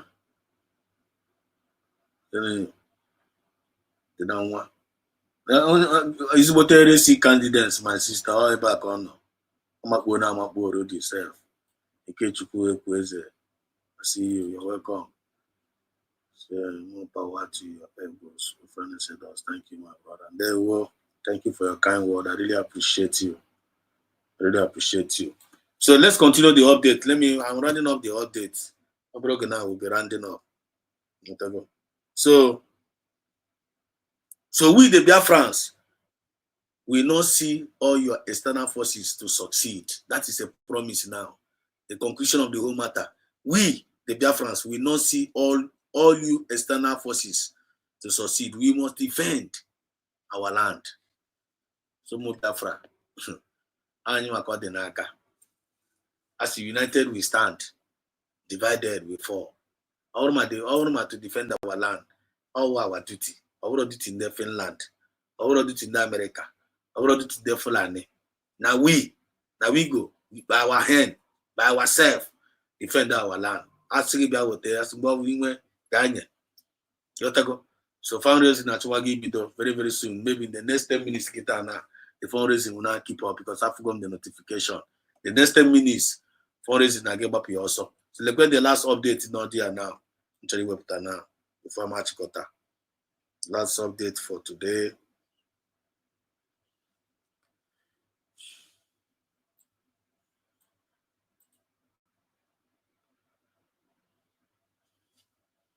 Yeah, in the on car, second to the last. Yeah, we in the you watch at this picture in the back now.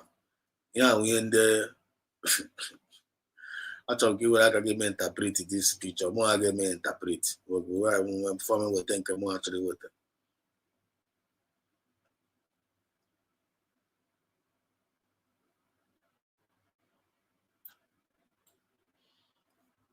Yeah, we in the fake news is we are in them mad.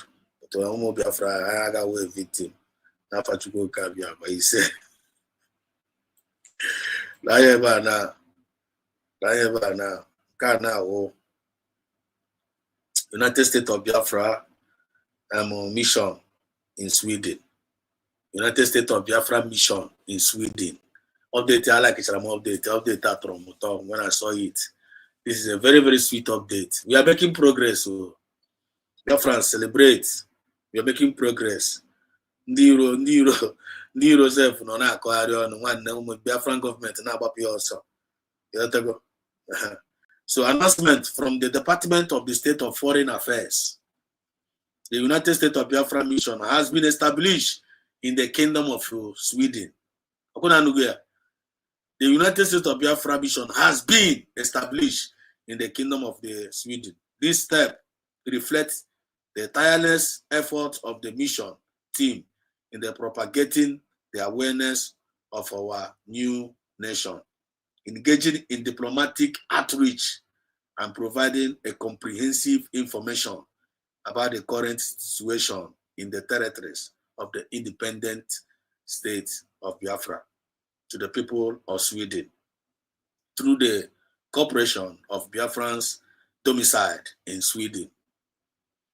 The population of the United States of Biafra has continued to strengthen our international visibility. This is a concrete diplomatic victory for our sovereign cause in supporting more informed and effective policy decision making for the Swedish government towards Biafran related matters. Contact information of the Biafran mission in Sweden. Email ya no there. Biafran mission. See government email ya, telephone, the website no there. Telephone no there. You understand what I mean? And the telephone +4. The email is Biafran mission secretary at usbgovernment.org. Tele +46 760 939 752. I repeat the phone number. Actually contact in Dana Kiga Mayana Kopadiama Wezoku for verification. Look at what you're gonna contact. Then +6 +46. Let me not make mistake. +46 750 760 939 752. Signed, Director General Foreign Affairs Honorable Ada Eze at Swedish PM at Swedish PM at Swear MFA. You can update see from the Office of the Foreign Affairs. From the Foreign Affairs. That is the update there when I put. So go United States mission have established in the Kingdom of Sweden. Okay, for now, Sweden recognize. All to Takagis name here. If you want to mind name one, that's what we're talking about. Yeah, I actually say, but they came late. Nation building is moving on. Nothing stop it. So if you have not joined the movement now, this is a clean opportunity for you, and you have nothing to regret. USB way sure bait. Only about bait one USB way sure bait. You buy one you got cash out. But you got have USB. It's not get ba brigi. It's not brigi ki kare get ba as a bait. One nigga lose. You got ba CRC. You got kata lose Which on your blood So that is that update from that side. I register Kwanamia on there. So today the fundraising. Fundraising the here. The I'm very next 10 minutes now. Bapi also. Can go to here. Department of Finance, Economic Development and Trade. You are invited to the USB government Brigade de facto fundraiser and Department of Finance, Economic and Development of Trade. Saturday, 26 July, which is today, 7 p.m. I'm aware if I'm on this screen, 7 p.m. You have to go Biafran time, 2 p.m. Eastern Zone. Then donation to the website. If you're looking for the website is there. www.usbgov.org. www. If you cannot see the thing very, very well on the screen, I'm reading it out. www.usbgov.org. Then www.newdimensionmandate.org on the website. Then the Zoom ID. You know to go. So if you go to the Zoom ID is there. The Zoom ID is 8811188 11118090. Then endorsed by Prime Minister of the USB government, Deputy Prime Minister of the USB government, and the Finance Secretary of the USB government. You know to go for today's fundraising announcement. So very soon I got connected. I will even restream it from here. If I enter inside the Zoom, I want to buy to the Zoom of the fundraising. I will enter inside the Zoom. If you can't enter, if you go to the X handle of Dr. Musa Rabeze, the DPM, you can put the link there. From there, get buying at the Zoom. You go straight there and go and do your donation. Then you feel like you can't enter there. You want to watch it from here. You want to collect information. You want to see what you're listening from here. After this, I will connect here. I will connect there. I will connect from here now. You understand what? Once they enter, I will connect. So I want you to follow up. And we are still around. Let us go. So that is it. So Abiazena and car now. Get the updating car. Oh well, this guy, I'm with information line with her. Commander Gentle Yahoo. Almost Ozigara and the Ochori Zigara. So I can board the voice. Can let me play the voice? Kunu get you could there. When 1 + 1 equals to 2. It's put on this thing. Yeah. Did I put this video? Let me see more video. Aurora. The guy. Aurora. Wait, I'll be right back.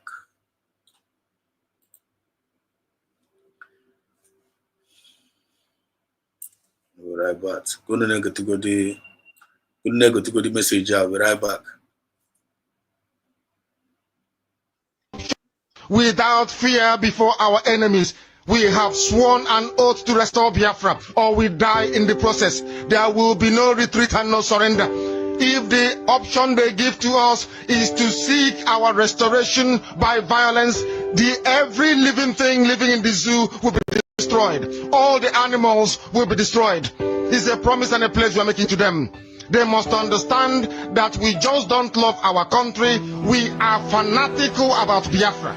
We will do everything humanly possible to ensure that Biafra comes. It is either the flag of Biafra is raised up or I am lowered into the grave. One of the two must happen. It is better for this heaven and this earth not to exist than for Biafra not to come to pass. We dedicate it into the hands of Chukwu Abiyama, the creator of the heavens and the earth, because only him decreed that we should exist as a race, and only him has the say to decide and to determine if we are to survive or not.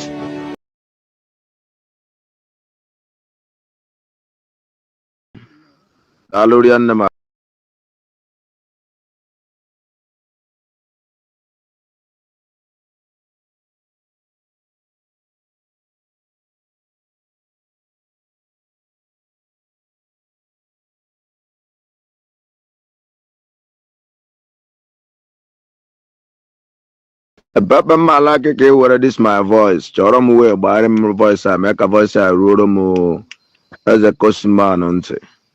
Make a voice.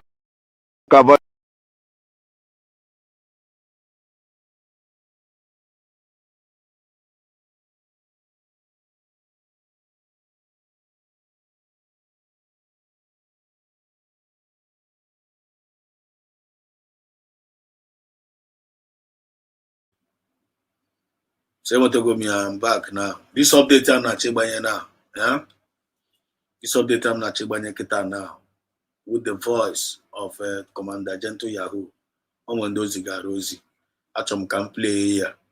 As I'm playing it, as you as a Biafra, pick a child. Give me 1 + 1.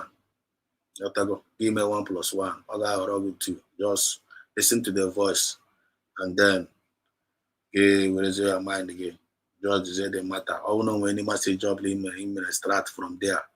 You understand? Let me know in the comment section. Let me play it first. Papa Nam. Papa Gadram. Dalurian my Lord. We don't can them drag. Papa Malaki where this my voice. Chorum way by him voice. I make a voice. I wrote him as a cosman on say. Make a voice. I wrote him Zuma sense. Make a voice. I wrote him Ndili Lord Laka. Ndalila fund no security zog. Maka na onye ji aka m onwe ya asịkwala na mmadụ mere ya. Si ise oke iso ji nwa ya jụọrọ nwa onwe ya amụ oyi. Enwe onye chụrụ oke iso, enwe onye chụrụ uche. Enwe onye chụrụ any one of them, ọkwa Izọgụ ji nwa ya dị nwa calm. Mana na adịkwa m very much happy. Unu awụ Izọgụ wụ ndị ọgọ mụ ndị ọgọ gentle. Ịdị min wee la ga-akpapụ abụla abụ achaghị acha. La ga-akpapụ aṅụ n'ọrụ onwe ya. Anọkwara m onwe m kịta. Unu emekwala meeting na ịbịa dotere m ndị amị l'Obleti. Asịkwa m na ewetarala m amị l'Obleti.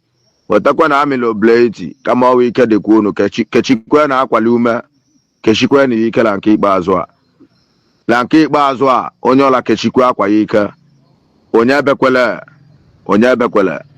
maka na ọ bịara igbu mgbu onwe ya abụọkwa ajọ ọgụ ọ bịara igbu mgbu onwe ya abụọkwa ajọ ọgụ. Let Biafrans hear my voice. Let Biafrans hear my voice. We are only fighting for our freedom and the freedom of our people. We are only defending the motherland for the enemies not to enter. Onye ọla ọsọkwara ya le-use gị DOS le-use unu ihe a. Onye ọwụla ọsọkwara ya le-use unu ihe a through DSS. DOS to DSS. Onye ọla le-use unu izu ọgụ ihe a.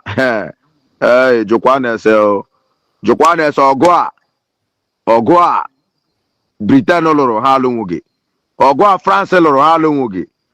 Ọgụ a all these Arabic nation, Arabic countries usually Nigeria, Nigeria. Emenwu ihe nọ n'ime ya. Now, a Fulani man agwala unu okwu sị it is only Igbo to Igbo that can conquer Igbo. There's no any tribe that can fight Igbo and win Igbos except you use Igbo to Igbo. And this is what is happening now. This time around, I want time Ojukwu lụrụ ọgụ Biafra. Ọwala agbago la akụ egwu ala azara okwu egwu ahụ. I know the reason why Joel agwụ n'okwu a. And here I my last voice. Unu ga-nweta again. Enwere ike next one unu ya afụ m ya on net. Mana ka m gwa ya unu agwa na ọja ntụle ekwu okwu a. Ọgọ bụ ikwu atọ nke mmadụ. Agọrọ m ọgọ la ndị izu ọgụ. Alụrụ m nwaanyị la ndị izu ọgụ. Alụrụ ụmụnne m la ndị izu ọgụ. Ama m Joel ekwu okwu a. Let the world hear this my voice. Let the people hear my voice. Maka mgbe ọ yere ji, maka unu nwa were amị kpọrọ amị kpọtara m n'obleti. Unu ga-anụkwa ya in another way around o. And tọọlụ unu chiwe na ya unu ya anagide ya like that. Maka na agwara m ga-agwa na aka ya ma agwa ga-agwa abụọ kwa otu. Agwara m unu ya agwa o. Udo nke nna m dịkwara unu daalụkwa na Orienna. That's it. One unafugo this guy put here now. No like Nigeria na go area so on. Where I chikota wago because I na get na the next go kita now. And I get back fundraising. So this link now here. I want to put this link while we are still waiting for the fundraising to kickstart. You know to go. So okay, I'm gonna come to you right here. Our link can't here again. What did I put here? Did I put link? Okay. No. Sorry. Let me bring out the link.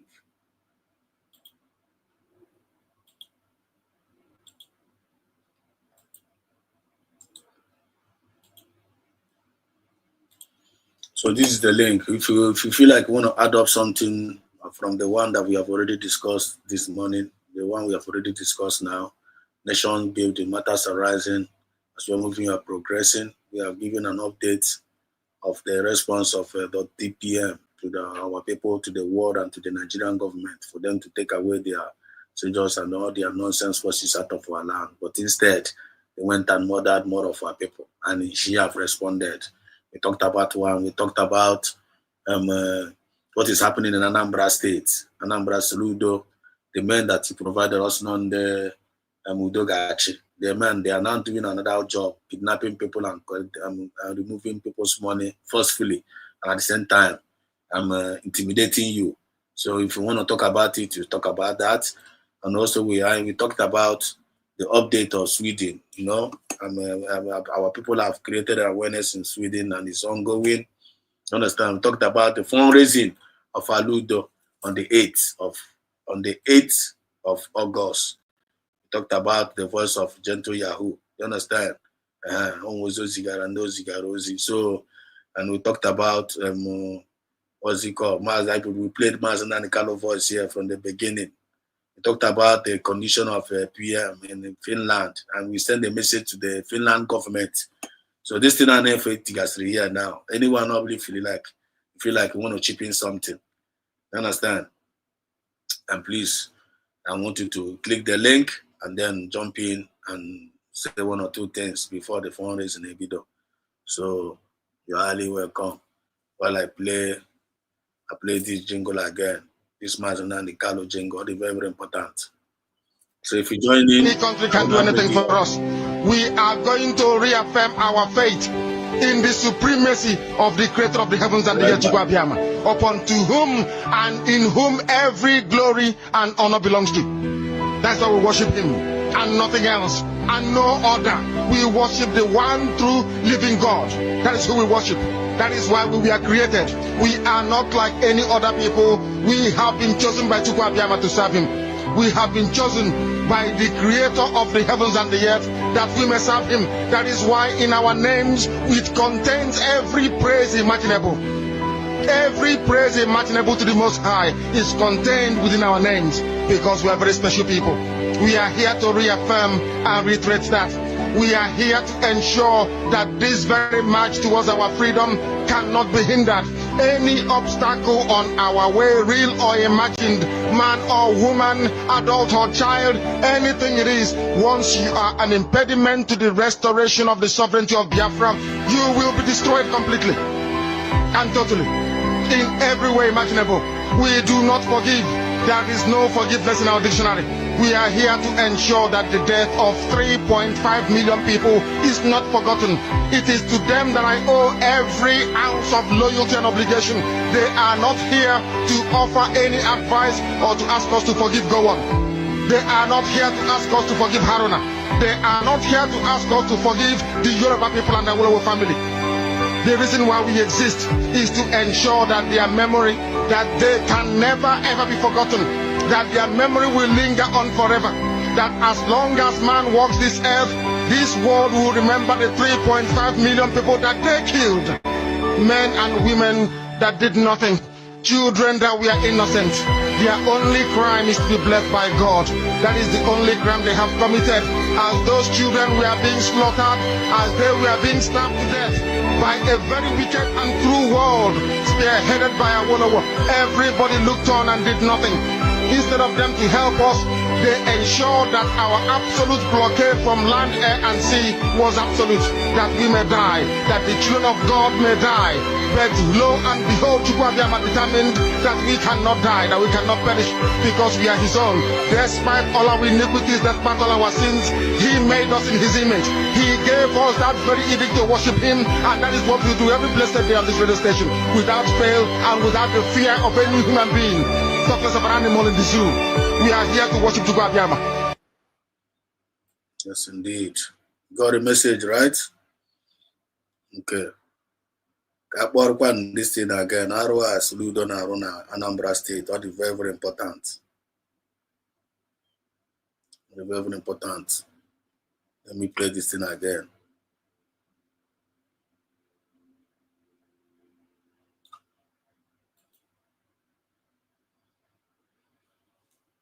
mana ọ bụkwa na ha puo na ihe anụnwa Harrison Gwamnishu kwuru abụrụ eziokwu, apụta bịa kọwa onwe fa, ha ewepụtakwana ihe akaebe gosiri na ọ bụrụ eziokwu, mana ego niile anụnwa enyechighali nwa amadi anụnwa azụ gosiri na nke nwoke anụnwa bụgodo eziokwu ha. Ụmụnne m ya ka m fụkwalụ na-efegharị na West ka m wefetelu unu ekwu dochie adụ ndị nke maka ndị chọrọ udo.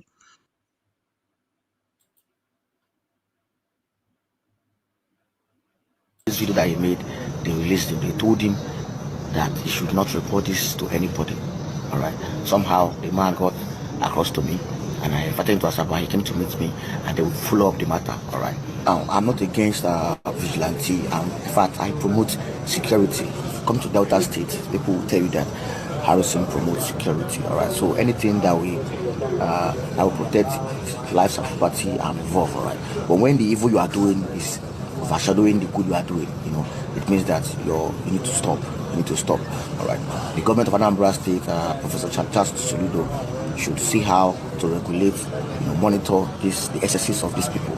I keep saying that these guys are out to do harm, because possibly they lack training and they lack coordination. They lack people over supervision. All right. They lack supervision. All right. So this is checkmated. So this is evidence that what I'm saying is true, 100% true. All right. The case is before this is the CID that State CID Oka. Glitters, can you hear me? Mazi. There were. Ndewo. Welcome, colleague. Mazi, and much, you know. It's just that well, because of the video, you go see Gonia before now, or you showing it all over again. In general. Okay. Basically, this video now, like I'm not surprised. I'm sure now people will not be surprised that this kind of thing will be coming out from all these vigilantes, all these governors they put up in our communities. We expected this to happen. This is the full animal that it's all about using Igbo to conquer Igbo. So they know what they are doing. They are depopulating us in any way they can, in any means they can. This is what they are doing. And they're using, how they use all these governors, naming all these things, you know, all these heinous crimes. They use them. So our people question by now. So this thing shouldn't be, even though it's one of the matters arising, but it's not. It's like I'm not surprised. It's something expected. You understand? I expected it. So it can never be new to my ear. That you can joke yesterday, like hammer yesterday. And when that's why people have to stand up and support in Godunaka, which is the United States of Biafra government. That is the only hope I'm going to right now. Exactly. People need to stand up. Hapu Gandhi floaters, sir. Ndị a na-efegharị ụmụ anwụnta na-efegharị na social media na-akọ iri na-distract ndị ha na-distract for the gullibles. It's good to everybody to come together to support this government, this United States of Biafra government. Can we tell here once and for all? That is the only hope. That is the only solution to all these things. Is United States of Biafra, USB. That is the only thing. Mandi madekwere enwere na ga-ekwetekwe ha ma ha ekwere ma ha ekwe ya ọgwụchakwa na o ihe a na-ekwu complain na na-agbagharị ka emekwe soludo bla bla bla hope ụzọ dị mma unu gbagharịchakwa akụfecha ya dara awọ unu ga-emechakwa sọkọmba otu United States of Biafra ọgwụchana ihe ntị ka m kwuo I expected this ụmụ rọbish ha na-emari no training nothing akpọta ndị ọla akpọtara ebujuo ha ha na-egbuchichi ndị mmadụ na-anapụsị ndị mmadụ tọnụzie everywhere to even the Fulani chozi kara ha mma animal kingdom. They got to stand up and support the United States of Biafra. They should. Their waste is not time. They are wasting time, and the more the more they're populating our youth. They are depopulating our youth. So they got. We ought to stand now. I don't know what we are waiting for, or who we waiting for. On the America couldn't check. On the Ocha couldn't check. Ndocha is about protecting their own race. So they don't care about you people. Oh. They are protecting their own race. Everybody, your tent, oh Israel, you got to protect yourself. Nobody's coming to do it for you. All we know, how I want game here. That's why I want to put obodo Igbo. Ndị Chineke zipụtara obodo Igbo. And the reason why I ji wepụta ndị pụtara apụta. And this is the time, all time I dị ha na ndị nọkwa n'ụlọ unu ga-echekwa ebe ahụ. Gbado na anya unu ekwele ka na-use unu na constitute nuisance in your communities. We will help as much as we can. Unu akwa role to play. Everybody got their role to play. Like you were saying yesterday, Mazi. Everybody got their role. What is your own role? What are you putting on your? Are you putting in your own quota? Everybody got a role. Everybody got to stand up before mini on your nino. Ndewo Mazi. But they're very, very sharp. Well noted. But before then, about Biafran versus K. I want to ask you, K, what do you want? Many remarks you wanted to say in regards of the development happening in Sweden?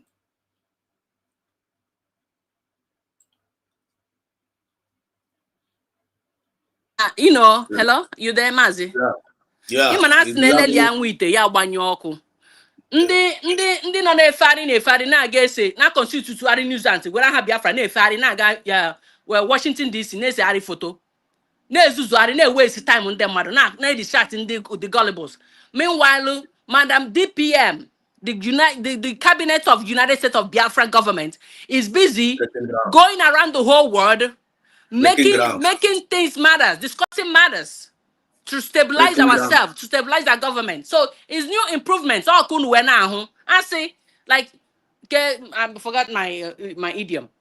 Like unu get what to anyu na like unu the truth. And I acho. Like I always say, if you see light and no matter how dim okode, it got on they carry bright. And when you man oko. Yes, And I'm yes, here yes. with the rays. The rays. You can never shut down the rays. You when you try in oku. You understand? So United States of Biafra represent the light. It shines, it's shining. Even the followers, Iga Hanana their channel, you will see they preach light. They preach good deeds. So ana acho ya acho. Unu agejani unu mana who is doing the right or who is doing the wrong. Mana is here the truth and the light with the work of unu na who the progress aneme na USB. So when how much you know there, everything is there. It's there, bright and white and black. Y'all can see it, I'm fine. right? Thank you so much, the glitters. That's a nice one. Thank you so much. You are always on point. And go Chukuna Gozege for your impact. Biafran versus K. Can you hear me?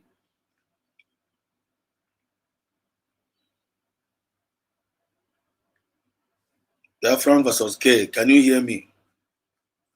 Okay, can't hear me. It's all right. So on jam when you're ready to talk, let me know. I'm on jam on the internet yesterday. You have to go. I think I fundraising a bit ago. Let me first of all, let me check in first. Let me just hang on. We are still together. Let me check in. Let me check in. See what's going on. I see the information from the DPM now. Say okay. Say 1 hour. 1 hour. That's going on here. Okay. Okay, breaking. The live Zoom is open. Please join us. The live Zoom is now open. The live Zoom is now open. Just now, the live Zoom is now open. USB General Fundraising date, July 26, 2025, time 7 p.m. time. So the Zoom is open. Let me enter there. Let me enter direct to the Zoom now. Your friend Exodus TV is going, entering Zoom live space. If you want to enter, you can join now. Go to the, let me see. Go to the S handle of Dr. Ngozi Arabeze. And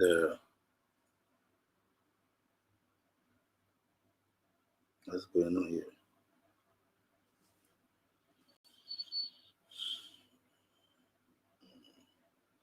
Let me click it again.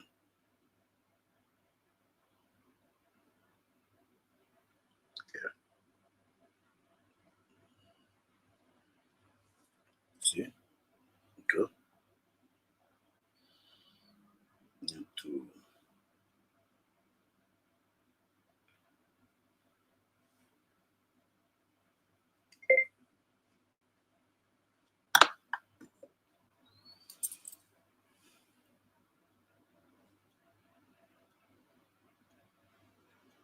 Recording in progress.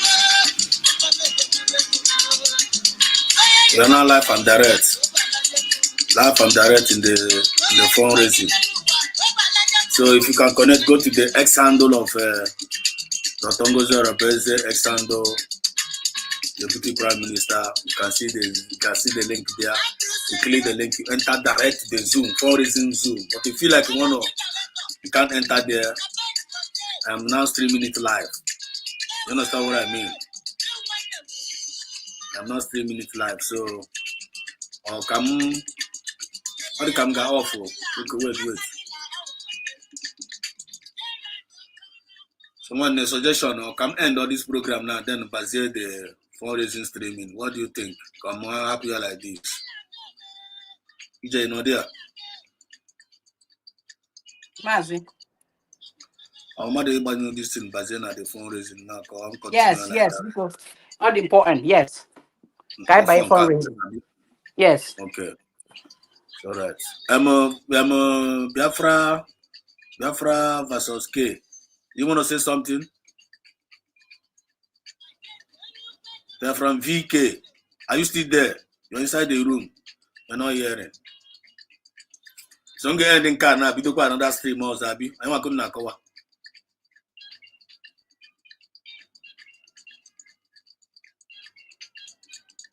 That's all the very important. Got this short so that other people can easily watch it. Or the very long. People might not want to watch the short information in here. There we go. I'm end on car now. What is that? One day we'll meet you in the other side. Everybody. I'm coming again.